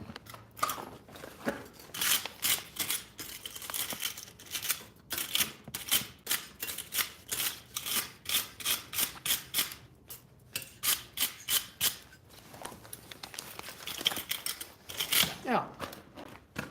So on that note, since you jumped ahead on me there, I was going to address that here in a little bit. But, Okay, sorry. I just wanted to make sure I didn't forget. yeah. But good reminder. Would have been helpful there. But so David Moran, you know, he reached out to us and wanted to find out, you know, if we wouldn't mind sharing his GoFundMe link and things like that to get this going. So he does have a link for that sort of deal. But Jessica and I here on the channel, so we've sent him some support. What we felt led to give that way towards him. He's a customer of ours, been around the channel for quite a while. So whenever you're supporting somebody online, it is good to make sure that you know them, or that you're getting your information from verified sources. And so Jessica and I as a whole, we do get quite a bit of emails. We get emails from people all around, and for help or support or this or that during things. And we're very leery about supporting anything on, we don't promote anything on Kickstarter or GoFundMes. We don't do that for multitudes of reasons, but there's heavy scam activity on GoFundMes and stuff, and I would rather have more of a personal connection, that you call somebody, that you email them personally or directly, you find out their actual needs, you be more of the hands and feet of Christ, and you don't just blindly support whatever just because some YouTuber told you to. So, go check out David Moran. If you're interested in helping him out, email him. Find out who he is, right? Or that's something you want to support, get behind. I recommend that you do that. And so I just like to put that out on the channel because we haven't really spoke about that too much. But with all the scams and things that go around on GoFundMe, this is not David, by the way. This is not him. He's not a scammer. He's lost his shop to a fire that wasn't even his fault at all. It came from somebody else's property and burnt his place down. I mean, man, that sucks, right? Like, that sucks so bad. So, right? So I'm not saying from that point, but Jessica and I, we like to help people personally when we can and things like that. And we like to know what we're supporting. So we don't usually just jump on it, GoFundMes and things of that nature. Mainly because then if we happen to see something, we go hop on somebody's GoFundMe or somebody's Kickstarter, and you get scammed, who are you going to be mad at? Mm-hmm. You will probably be mad at us for promoting something that, turned out to be fraudulent, or, there was 15 accounts that were created under this person's name, right? And come to find out that, they were all fictitious and you've been had. So we really don't want to be part of that and privy to that. I like the more personal aspect of crowdfunding. If you're going to do some crowdfunding for stuff, I really think that you should get with people personally like that. So It's not a good thing if our channel becomes kind of a middle ground. I've had people, I have had some people contact me for things that, let's just say, are less than tragic, you know, because they think I have YouTube millions to spend, and they contacted me and, you know, wanted to see if they could get some help with the, you know, the light bill they forgot to pay. Mm-hmm. You know, and meanwhile, they got a nicer shop than ours. So, you know, stuff like that. So you just got to be wary in those sort of things. And that's not something that we want to start up ourselves personally. So hopefully everybody can understand that. We do love giving back. We are cheerful givers. We like to help people where we can and help people out. So, but we just do it our own way. And we don't do GoFundMes, and we don't do Kickstarters or crowdfunding in that way for those particular things. Mm-hmm. So, yeah, and we don't do raffles at all. So, no raffles. We don't promote raffles. We don't partake in raffles. Stuff like that. We keep our nose clean. Hence, Christ-centered Ironworks. Hence the name. Yeah. Yeah, Spigras says, how do I know that name? He also, like, his shop name is Moran Metalworks. So, you know, you might have seen him around the web. But there's a recent photograph, if I can get to focus there. It's a photograph of, don't worry, you're still in focus, babe, of his shop there. He said he's getting things moved out and he's getting ready to tear down the roof, you know. So yeah, he's working huge on bummer. Support if you can. You know, go help out another Smith if you can. You'd be surprised what a few dollars can do to take and help change someone's lives, you know. And if you can't, that's okay too. But, you know, we wanted to take and point it out there. And Jessica and I have already contributed and down that route as well. So, but yeah, we've had people contact us about all sorts of stuff. Kids, college education, like, again, have the thought that we're, you know, like, we're somehow with the, you know, live streams, right? With the giveaway live streams. I've literally had guys contact, say, hey, I'm new. Can you give me an anvil? Yeah. Like, don't know this person from anywhere, has never had any contacts or emails or any good reason why I should. And they're like, hey, I'm new. Give me an anvil, please. I'm like, no. Like, no. Find one yourself. Like, I don't know what else you do in that. I mean, for me, that's just kind of shocking, but, you know, I guess I shouldn't be too shocked about that. Rob Huff says, what size lederhosen does Roy wear? I'll get him when I place my order. Give me some lederhosen. Well, his shirt size is 2XL. I don't know if that helps you or not. Big. I wear big lederhosen. Speargrass says, what? You're not a millionaire?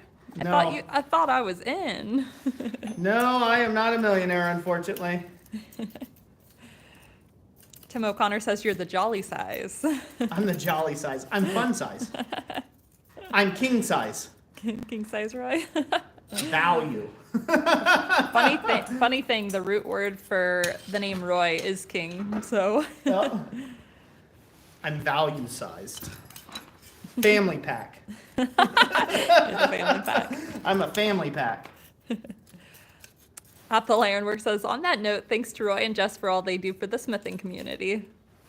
Very welcome. Roger Caldwell says, is this a thing you're working on as a hint of a possible challenge for next month? Baroque style something or other? No.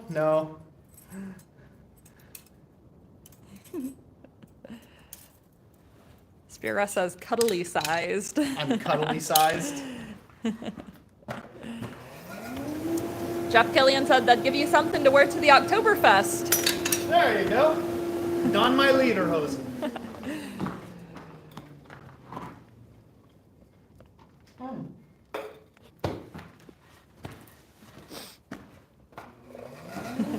Bill Will says, nothing Roy does surprises me. I can still surprise you, Bill.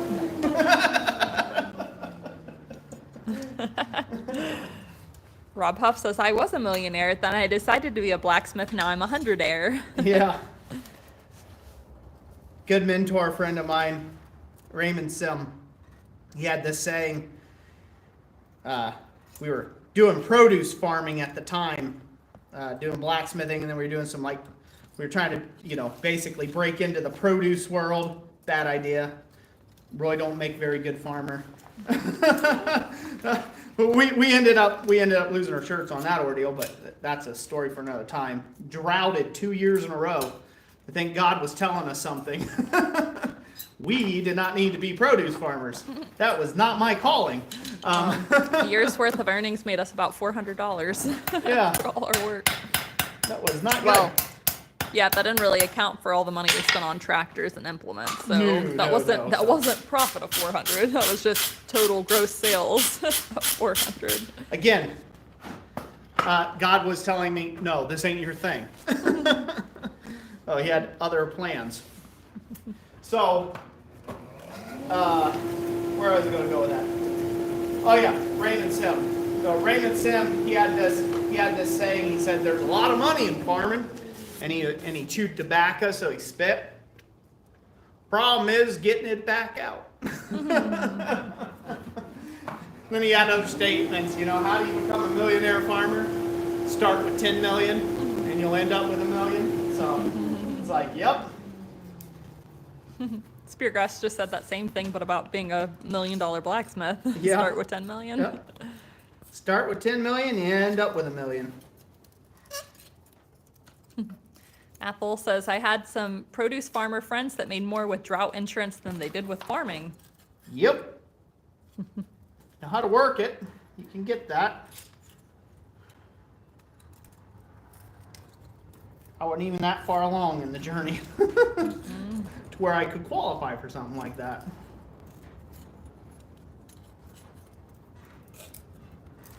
That was a year we lived off the land.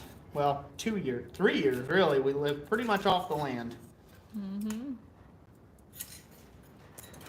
Wasn't bad times. But Found just about every way possible to cook a squash. yeah. That was back when our oldest daughter wasn't even born yet. Mm-hmm. Yep, I was pregnant with her. Yep. You're still pregnant with her.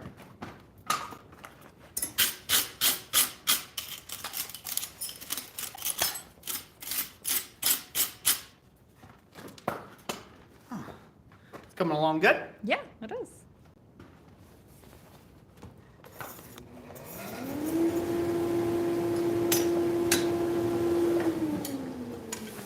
Did Athol just gift some memberships? I didn't see a notification of that. If you did, thank you, Apple.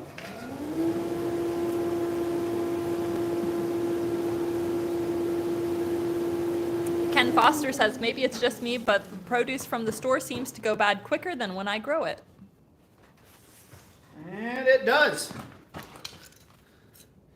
Because they don't let it ripen like it should.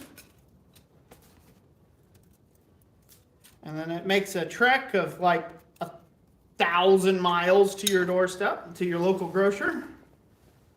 In the worst conditions possible for it. And then it has a short shelf life. And you just happen to buy it in that shelf life period at some point.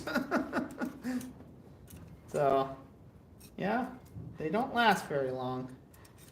That's for sure. Rob Huff says, if anyone is near Lima, Ohio, I'll be up there next weekend for the Warriors Way opening of the new property. Come out and support some first responders. Are you going to be demonstrating, Rob?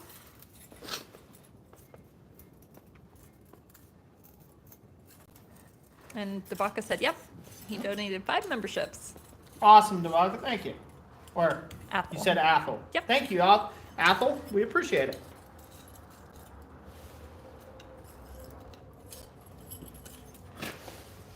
Goes in for a close-up. Using the scrolly tongs.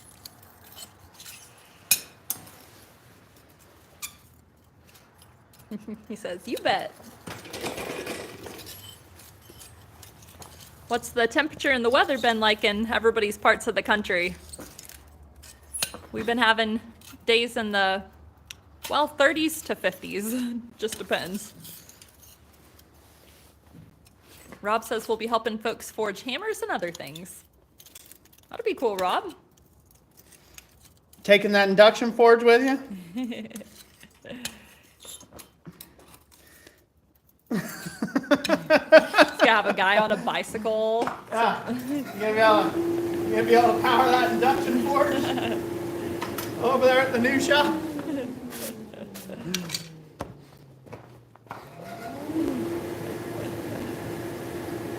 Alan Murdoch says it's been upper 20s and mid 60s. Ethel says 40 and raining, poor winter, not enough snow. Speargrass says it's been hot and wet here, 30 degrees Celsius and lots of rain. Woo. Isn't that rainy season though? Or is that in the later on in the year? Yeah, you've been getting lots of rain here recently. You're looking at my forehead there, sweetheart. Yep, Gotta sorry. keep up. Okay. Pay attention. Dana says it was really nice for a few days, but then it got cold and wet. He says, yeah, it's rainy season. Speargrass does. Do you guys just like have to ride around in like swamp buggies or something in some areas?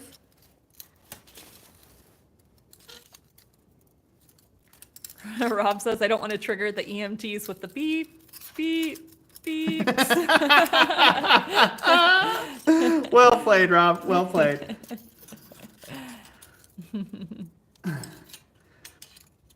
Everybody give a round of applause for Rob. He's a good sport. He puts up with me. He hasn't completely given up on me yet as a lost cause.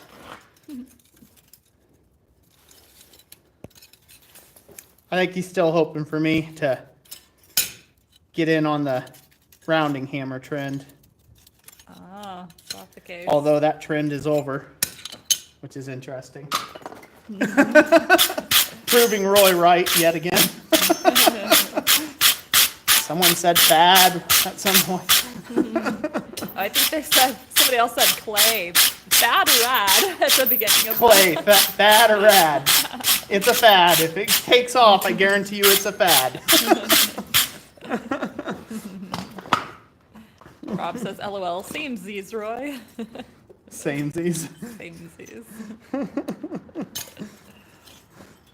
Athol says he loves his rounding hammer. Uh-oh. Uh-oh. We've started it. And it continues.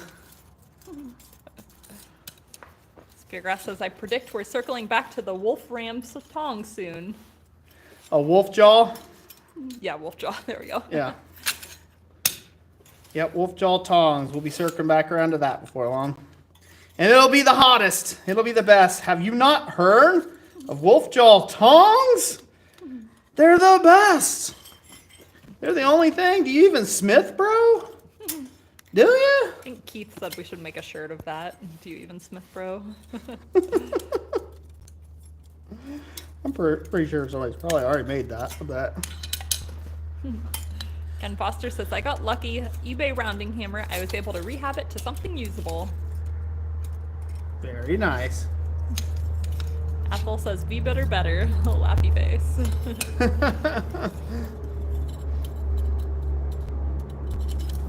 Rob Huff says, remember kids, it's all about getting into your fighting stance at the anvil.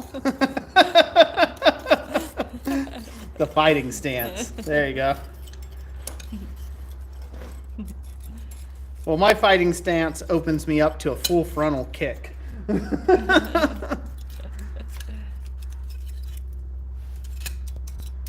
Speargrass says, wolf jaws are the only tongs you'll ever need. There you go. We're starting it. Starting the trend now. Started here. Just remember that. I get royalties. You all promote it like my little minions, okay? Wolf jaws are only the best, period. No tongs are better.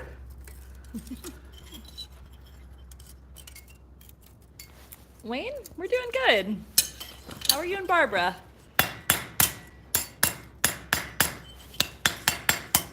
Baka says I'll throw my rusty wolf jaws at him. This is just me tweaking a lot of stuff, playing with it till I get it right. Speargrass says no royalties. You already got them YouTube millions. Oh yeah, darn. Dang those millions. They come back to bite me all the time. You got millions of comments. Yeah. That's what you get millions of. Ethel says, I'm waiting for my ice anvil to be delivered. I don't want to wait till December for that. It'll last you longer. Might last you a little longer. Get that hot up again a little bit better. Oh, I'm being rotten, ain't I? Don't take everything I say too seriously. I think anybody who's passionate about this craft is bound to develop certain things they gravitate to and they behold as, they make as very special, Like my anvil. If someone was just saying that my anvil's garbage and it ain't great and I need something else, I'm going to take, I'm old enough now I won't take any offense to it. I'll just be like, okay, do you even smith, bro? Right? Like I'm not even going to be worrying about it that much. But there was a time when, like, Olga's super special to me. It was my dream anvil. And Jessica allowed me to get my dream anvil. So, it's going to be special to me. I'm going to be biased towards it, And so I hold it in a special regard in my shop. So people are like that with everything. Tooling, technique, right? But don't take things too personally when it comes to stuff like that, because there's always something else to learn and something else to know. So it sounds like somebody, think about it. If you can't be the type of person that laughs when someone's ripping on a particular, they're making good points about something, but you're the type that you like, this enrages me. I should get mad about this. You need to have some personal growth and development, right? Because I have made some spoof videos before that really enraged some people, right, in the blacksmithing community. It's like, bro, you take it too seriously. This is forging. This isn't heart transplants, right? Like, I'm not saving Nana. I'm not healing some kid from cancer. This is blacksmithing. It's a hobby for like 98% of the people out there that are watching the videos. It's a hobby. It's not like, Mm-hmm. Calm down. Calm down and enjoy some forging. Have a cola. The box says, like, when you stir a toilet bowl with a stick-on video.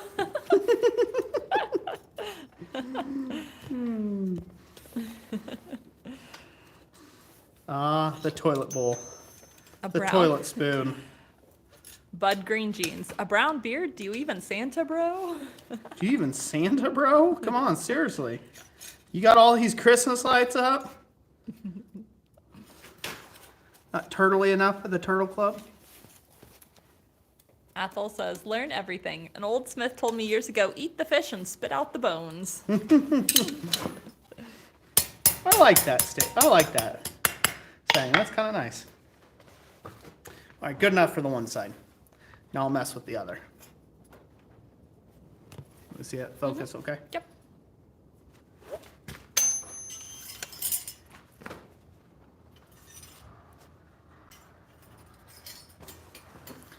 Now I'll work on curling around the other side and getting it right. Hopefully.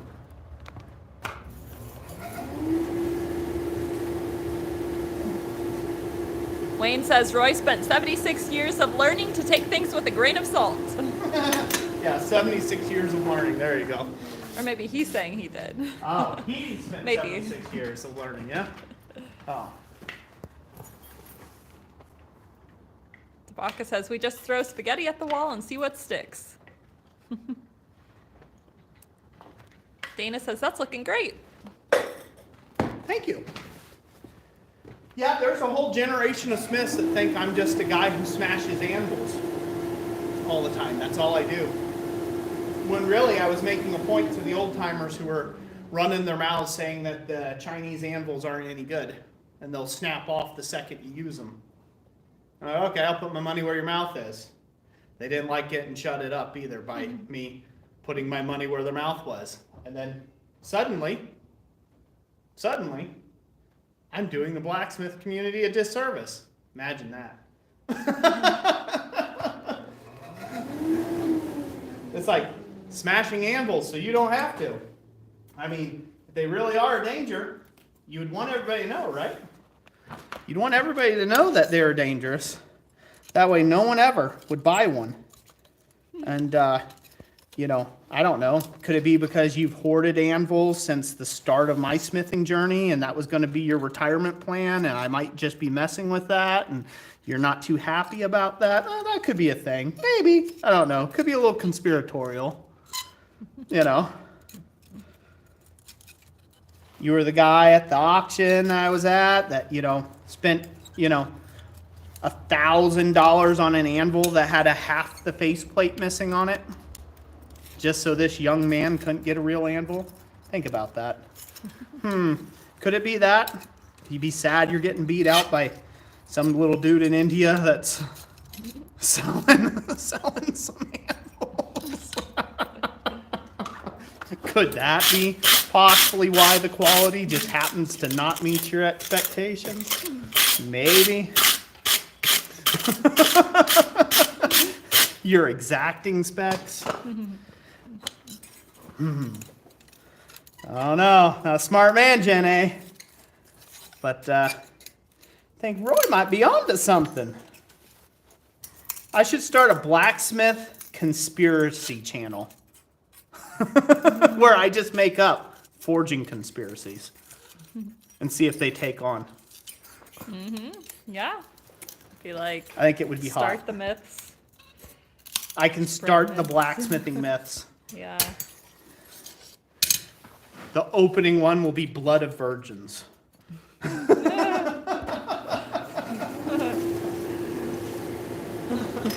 I'll start a blacksmithing conspiracy channel where we create new conspiracies.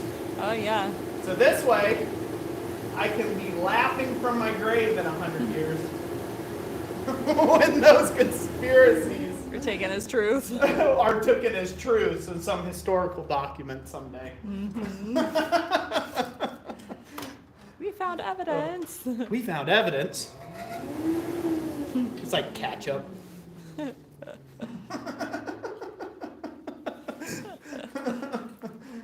We found evidence of the world's best blacksmiths using the blood of virgins to forge their finest quality ironwork in. And the knife makers, they were the worst. They were the worst at it. Then there was this war that went on. And the earth ran out of virgins, the purest of souls.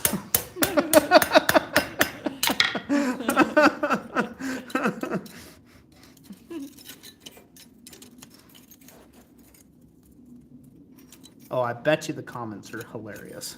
Oh, yeah. Rob is saying how he silenced a critic recently. Your own personal or someone else's? He said, I recently learned handing a mouthy blacksmith a piece of material and say, show me, is a great way to get them mad. And it's funny how quickly people start backpedaling.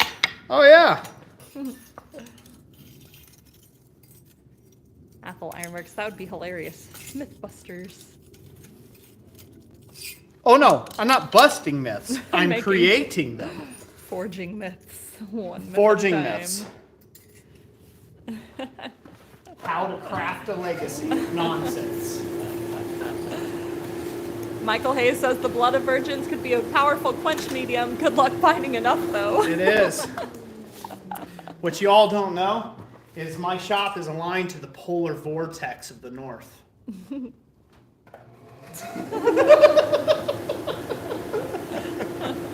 Pyramid power.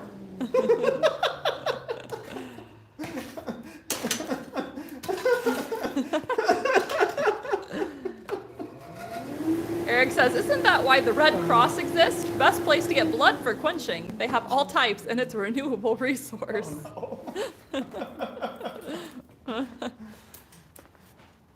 Someone might be on a wanted list. Not naming names, not naming names. They said they're still waiting for the toilet spoon video also. Yeah, you'll be waiting a long while on that one.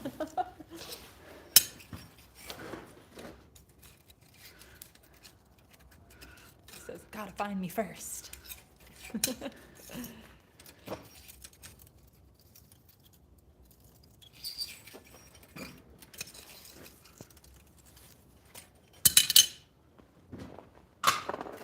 Baroque toilet spoon?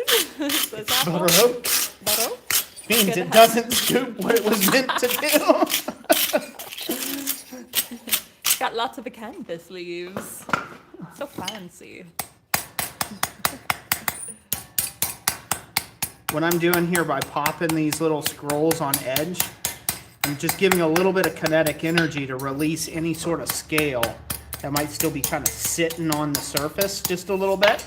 I'm just giving them a little pop, and that helps pop that little loose scale and little pimples and things like that, little pimply scale. It gets it off the surface without having to do a bunch of crazy hardcore wire wheeling or things of that nature.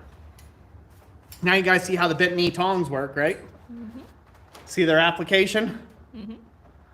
Bam. Yes. Very handy. Very handy. Bent knee tongs are the best. You don't have bent knee tongs in your shop? Do you even smith, bro?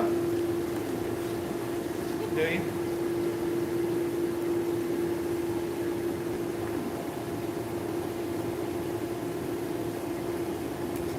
Speargrass says the toilet spoon scheduled for right after the kilt vid. Yeah. So hold your breath. Until it comes out. Keith M says they tried donating blood once, but they asked so many questions like, whose blood is this? Or why is it in this bucket? I mean, you don't want people asking too many questions.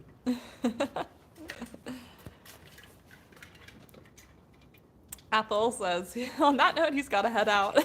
He'll see us around. Man. Sorry to run you off there, Apple. Thanks for stopping in, brother. He says, thanks for the stream. GWI says, wow, that's beautiful, Roy. Thank you so much. I do give it my best go. Trying to make the best representation of it. Some good ironwork. Might be failing royally currently, but...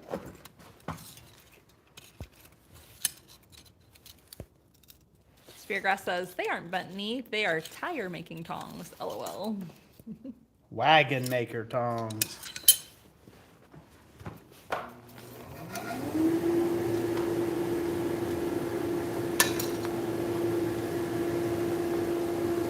Bent knee is an old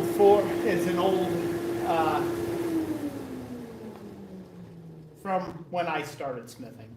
Name for it, bent knee. Believe, if I'm not mistaken, the first smith I ever heard call that was a guy by the name of Bob Cruikshank. Honest Bob Cruikshank, the working man's friend. He'd never tell you a straight answer. Save your life. Oh, excellent salesman. He's funny as all get out.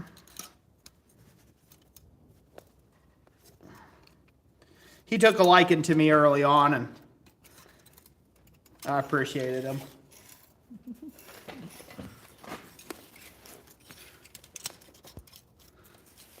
Tabaka says, LOL, do you even wheel right, bro? Do you even wheel right, bro?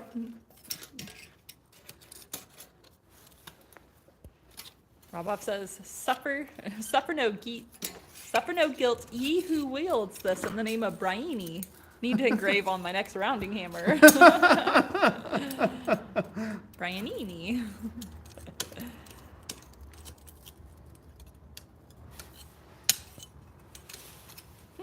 Speargrass says 2.5 people worth of blood for one long sword. Don't ask me how I know. And yes, I know it's been a lexicon thing, Roy. Different names. I was only teasing. Greg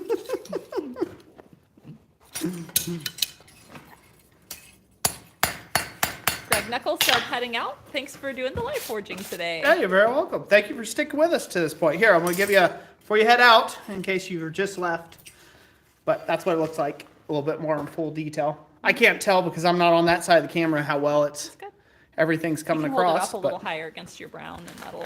Oh, okay, that works too. Yep. Perfect. Lovely. There you go. So talk about little switch track. Talk about display pieces like storyboards. Storyboards are the best place. They're the best thing for work that doesn't quite make the cut. It's not quite to the standard for the project, right? And it's a great way of learning through a process and practicing the steps and walking through stuff again and again and again and getting yourself ready to actually undertake the process. So for this particular piece, this is just one scroll of a total of 12 scrolls or 12 elements. So that's just one element of a total of 12 elements that will be in the grill, in this particular grill. So it's good to rehearse that, and storyboards are a great place to take all the little steps where you maybe you roasted something off, or maybe that collar didn't come out quite like you wanted to, or whatever. You can make a storyboard process because you can clean it up. You can clean it up and you make it look presentable enough so people get where you're going as far as a storyboarded process, and then you can just make a better one for the particular project that you're after. So storyboards are kind of my way of doing that versus just chucking stuff to the scrap pile, because, well, for me, that's the only other option. So if I don't like the way something looks bad enough, I will literally just go chuck it in the scrap pile and start again. Like without a second thought. So I don't care if I got 40 hours in the piece. If I don't like it, if it's not shaping up the way it needs to be for the project or for the client, then away it goes. I won't spend one more minute looking at it. It just goes into my scrap pile. I have a lot of things that are now hanging on my wall as example pieces up on the shelves and stuff of things that were originally just in my scrap pile. But they're not good enough to go into a project, into a customer project, but they were enough of a good learning example that later on I can share with somebody and showcase what I learned from the project, what part of the process, where it went awry, stuff like that, and it can be helpful later on. So I've saved them out for future generations to look at. Hello, Uncle Buck. Versus sending them to the scrapyard. Hello, Uncle Buck. Good to see you, Steve. Just so you know, we also got a notification for 20% battery. Okay. Good to know it. I don't know what time we're at, but 2 hours and 8 minutes in. okay. We're just popping right along, aren't we? We are. We are indeed. Oh, also, we forgot to mention this so far, but we do have a spring sale going on. So if anybody's looking to get any tools or organization for their shop, we have 15% off through, let's see, it started the official first day of spring, so it's running through like Wednesday next week. So yeah, it's just no coupon code needed. If you just go to the store, there's like a banner at the top, and it just has the announcement going. And as you add stuff to into the cart, it shows you the discounts.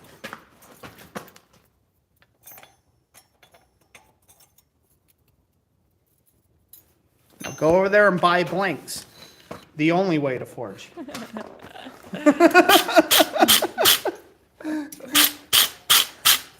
Do you even smith, bro? You haven't bought blacksmithingblanks.com blanks? Do you even smith? bro.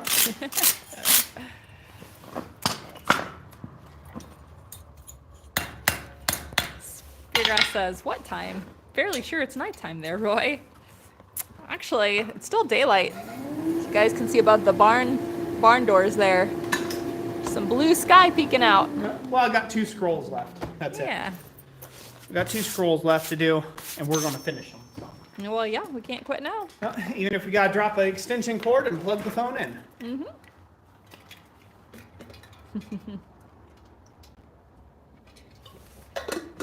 Baka says late bacon.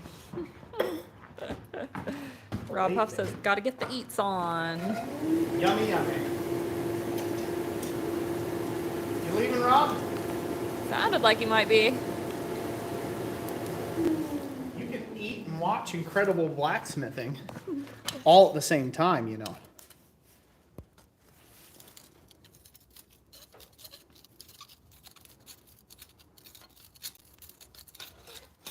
Always seems like the second side of doing something seems to always go better than the first. I don't know why, but that's just the way it works for me personally. It always seems like the second side is my better side. You've had a little warm up. Yeah, I guess. And the muscle memory got going. Maybe that's what it is.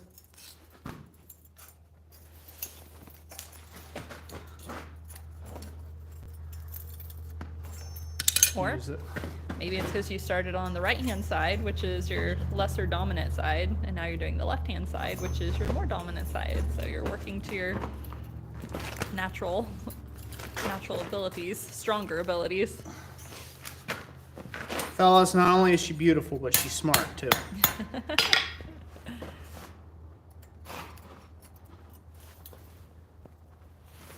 Would you believe it?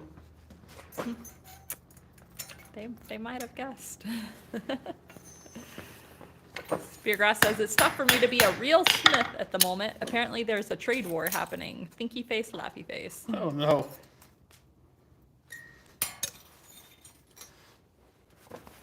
Yeah. It's a big bummer for all of our friends elsewhere. Ken Foster's theory is that you have a visual guide to eyeball to make the other side look like. That might be a good theory. Redbeard says, for me, it's the first time I do something that it works perfectly, but I go to do it again and it bites me all the way.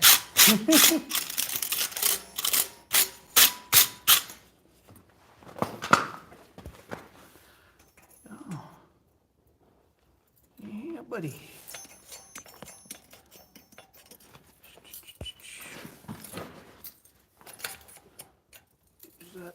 Around. There we go.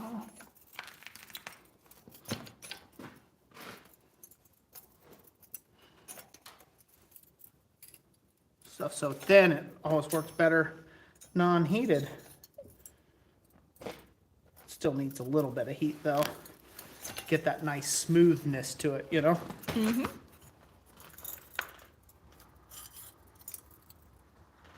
Just can't quite get it without it being warmed up.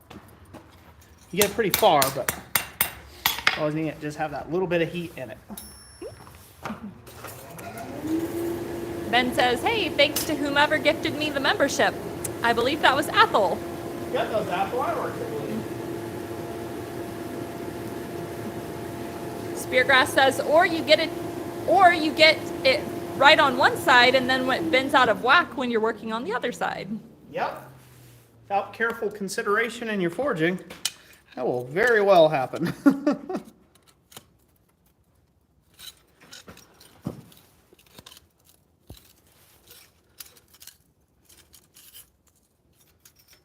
That looks nice. Good enough. So, little key to keep in mind when you're doing stuff like this is consider the scale in which people will be viewing this. And also know that chasing of perfection in an organic form is a fool's errand. So chasing perfection in scrolls is a fool's errand. You don't want to spend a lot of time chasing perfection, making everything completely perfect, because you end up kind of ruining. You end up ruining the flow, the naturalistic flow that scrolling stuff, right, is supposed to be going for. So your aim with scroll work is to imitate the flow of nature to some degree. You want to take and emulate, right, movement in steel. And that's really what you're after. So you're trying to create a situation where you're showing off the steel's plastic-like qualities. And you can't do that very well if you're too mechanical with the way, if you're just too perfect. Everything's just perfect, right? Machinist perfect. Like everything is just dead on. It looks exactly like like one part looks identical to another part, and so on and so forth. You lose the organic nature of the scroll work that you're going for. So scrolls are a rigid thing. They are a rigid form. They are meant to be similar.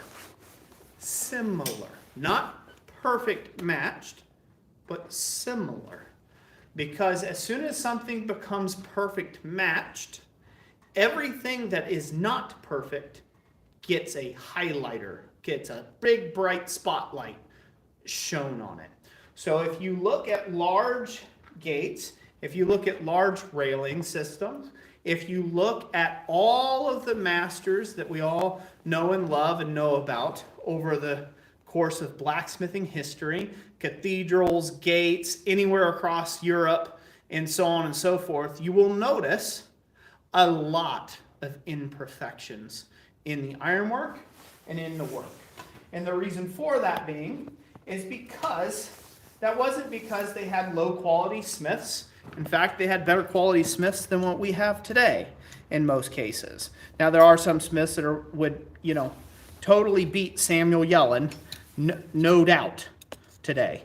But they would not beat him in design. They would not beat him in just pure quantity of, outproduce and put things out there. Okay? So there are smiths today that we live in a modern society that looks for things to be almost perfect or as regular as possible or bleak. In my opinion, bleak as possible. Sterile, right? But that's not what people were after back in the day. That was not the standard back in the day, and it was more about passion and art and showing the flow of nature in this new medium that you could afford and buy.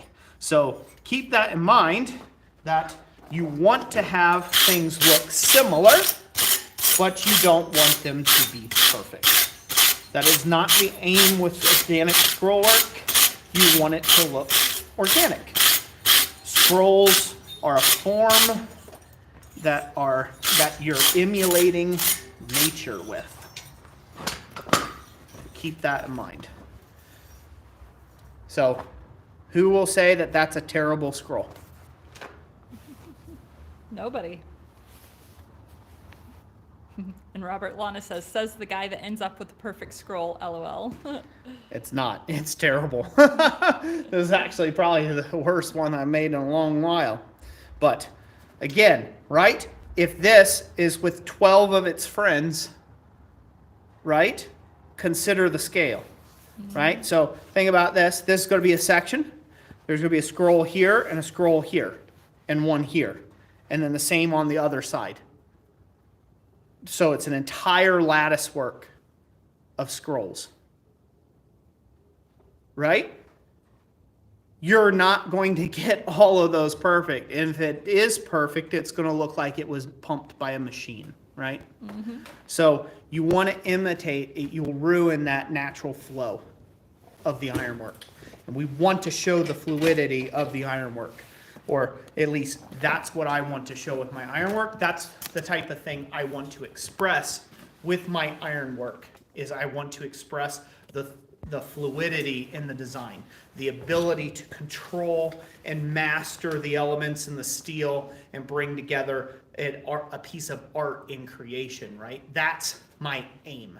When I have a viewer that is viewing my ironwork, I want them to see movement. I want them to be wowed by the entire structure of the piece. So that's, in fact, that's the thing I aim for in my ironwork. I've said this for a long time, and this has been my aim ever since I was just apprenticing under folks, and I was just beginning my journey in smithing. Everything I've done in smithing, I like to bring depth to, right? I like something, when you're back here, it grabs your eye. It's like, whoa, what's that? Then you get a little closer, and it reveals something else about itself. And then you get a little closer, and it reveals something else about itself. And then it gets even closer, and it will reveal even more about itself, right? I like that kind of ironwork. That is my goal with everything that I make. You may not see the little detail until you get up close or you hold it. You may not even notice the shadow line I forged on the piece until you touch it with your hands and you feel, oh, there's a ridge here. Or you get close enough to see it refracting differently. That's an aim of mastery that I've always tried to put towards my ironwork. And sometimes I win that game, other times I fail at that game royally. But, you know, that is always that's the thing I'm always chasing with my ironwork. So it is good to practice those things, and it is good to think of for yourself, what is your aim? What is your goal with smithing? Are you at the stage where just everything is like, you're at the honeymoon stage of forging, where just everything is just cool and you just want to make it all, right? Nothing wrong with that. We were all there once. That's where you should be. You enjoy it, right? That's the baby steps. That's the baby stages of smithing, right? Are you at that stage where, you know, you're that cocky teenager where you think you know everything because you've been at it for 3-4 years now, right? It's okay. We've all been there. You can be at that step, right? Or are you at that where the young whippersnappers, they don't know anything these days? You know, I used to have to forge with 2 fire pots in a stiff wind outside under an old oak tree, right? Like, or are you at that stage in your life? That's okay too. Just keep in mind, what are you aiming for? What type of smith will you be or you want to be, and let that inform your ironwork. And then whatever somebody says about your stuff, whether they think you're a great blacksmith or not, whether they think your ironwork's great or not, will mean nothing to you, because you're exactly right where you need to be all along. So let's go over here to the board, Jess. Mm-hmm. We'll show what that'll all look like now. So I think that's how I'm going to attach it to the board, like so. Yeah. Yep, that would look nice. Just a little different orientation. GWI says that is so awesome. Hope we get to see the complete project when it is complete. This is what it's for, Wayne. Yep. To complete Roy's demo board here. He's talked about the entire grill. Oh. Okay. Yep, you will. You'll all see it when I'm ready to release that sort of thing. So, not too bad. Need to dress this collar up a little bit. I couldn't find my top set that I had that matched that dimension, so I'll just have to clean it up with a bit of files and then reheat it and clean that collar where I like it, but not too bad. Now you can see the steps that go into it. Yep. Yeah, looks pretty good to me. It does. So, not too bad. Not too shabby. Ken Foster says, are there any blanks for strap-on steel toes for shoes? Sounds like you had to run in with something heavy. Uh-oh. There are no blanks for that. Somebody said, maybe a shovel? Shovel blank? Kabaka. Yeah, form you a shovel blank. Jeff Kelly and I'm just trying to stay out of the house. We can't both be in the house all day. Get a little stir crazy. Robert Lana says, looks great to me. Awesome. Glad you like it, Robert. Yeah, not too bad. Not too shabby at all. So, some life update things for me, and then we'll get moving here. If you don't mind, I'm going to borrow your chair for a minute. Yeah, go for it. Take a load off. Or you want to grab another chair? Oh, you're fine. Chair. I can go grab it. Huh? I can go grab it if I need to. So, super excited to be back after it. Right now, filming schedule. I want to talk about that a little bit while I've got everybody's attention to let the community know. Don't know how many people we have watching us right now, but we have a bunch of people. 36. 36. Okay, we got 36 people. Good. So, a little like channel update, life update. So you guys are going to see a lot more tutorial content coming out on the channel on the regular. I've been in the process of building it. I've made a latch. I've made hinges now. There'll be several different hinge videos. A few hinge maybe video series that'll be out on the thing, out on the YouTube channel. There's several other tutorials that I have filmed here recently for the YouTube channel. And so be prepared to see a lot more of that type of content. Right now the release schedule is every Monday. Jessica's releasing in the morning. So if you guys could help me out and go over there and give them a watch, you know, or at least a listen through, I would greatly appreciate it.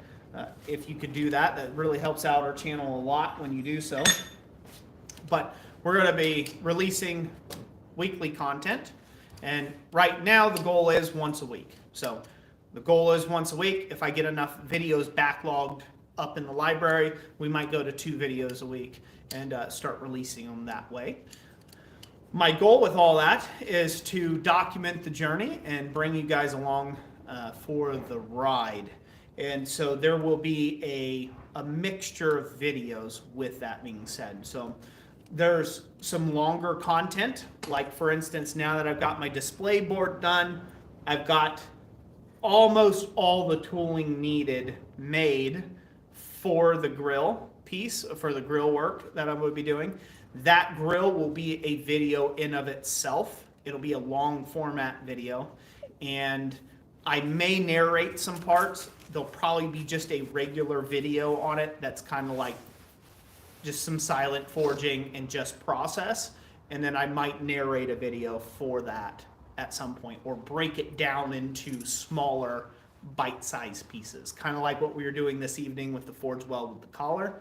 I might illustrate some, I might do a voiceover for very specific sections of that video and break it down with some tutorial and educational content that way.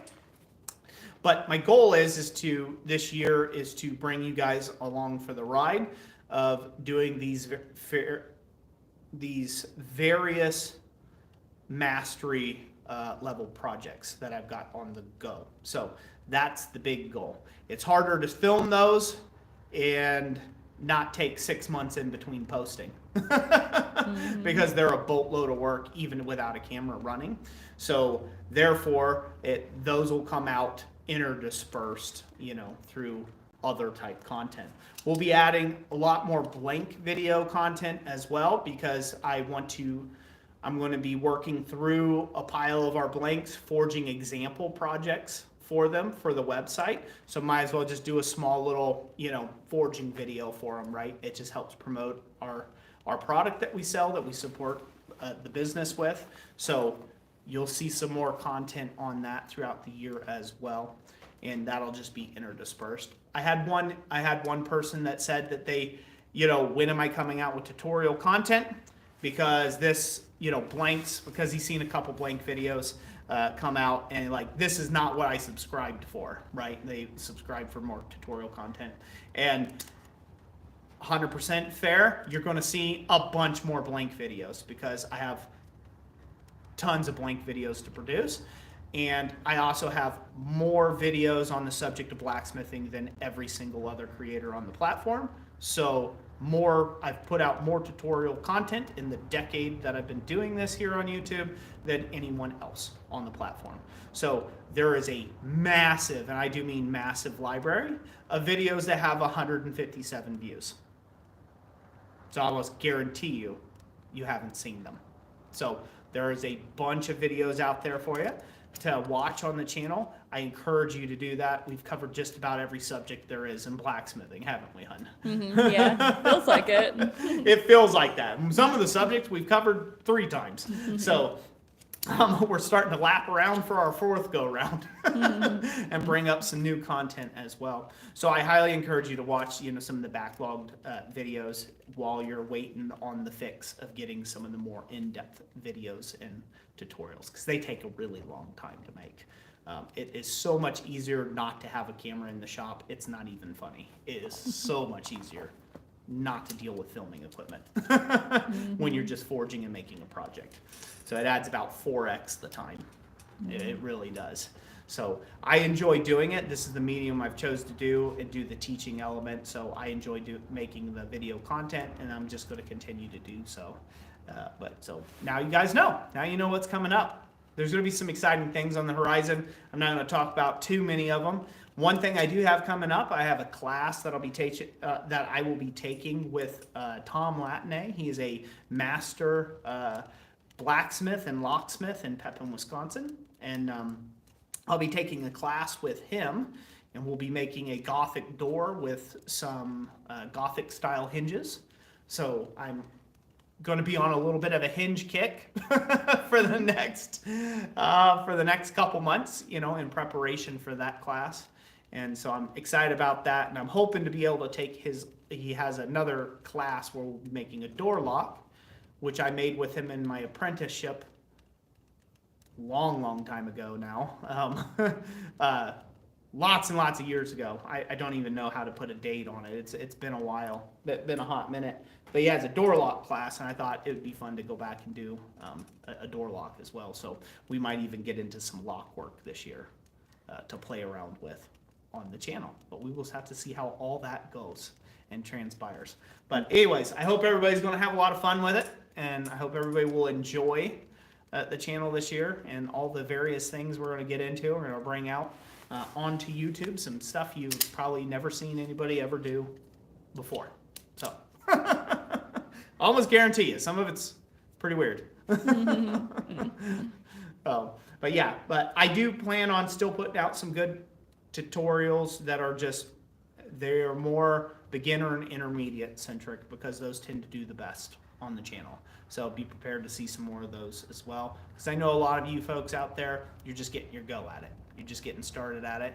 And again, even though I've covered those topics about 500,000 times now, I don't mind keep covering them as long as they are helpful, and people are finding value in them.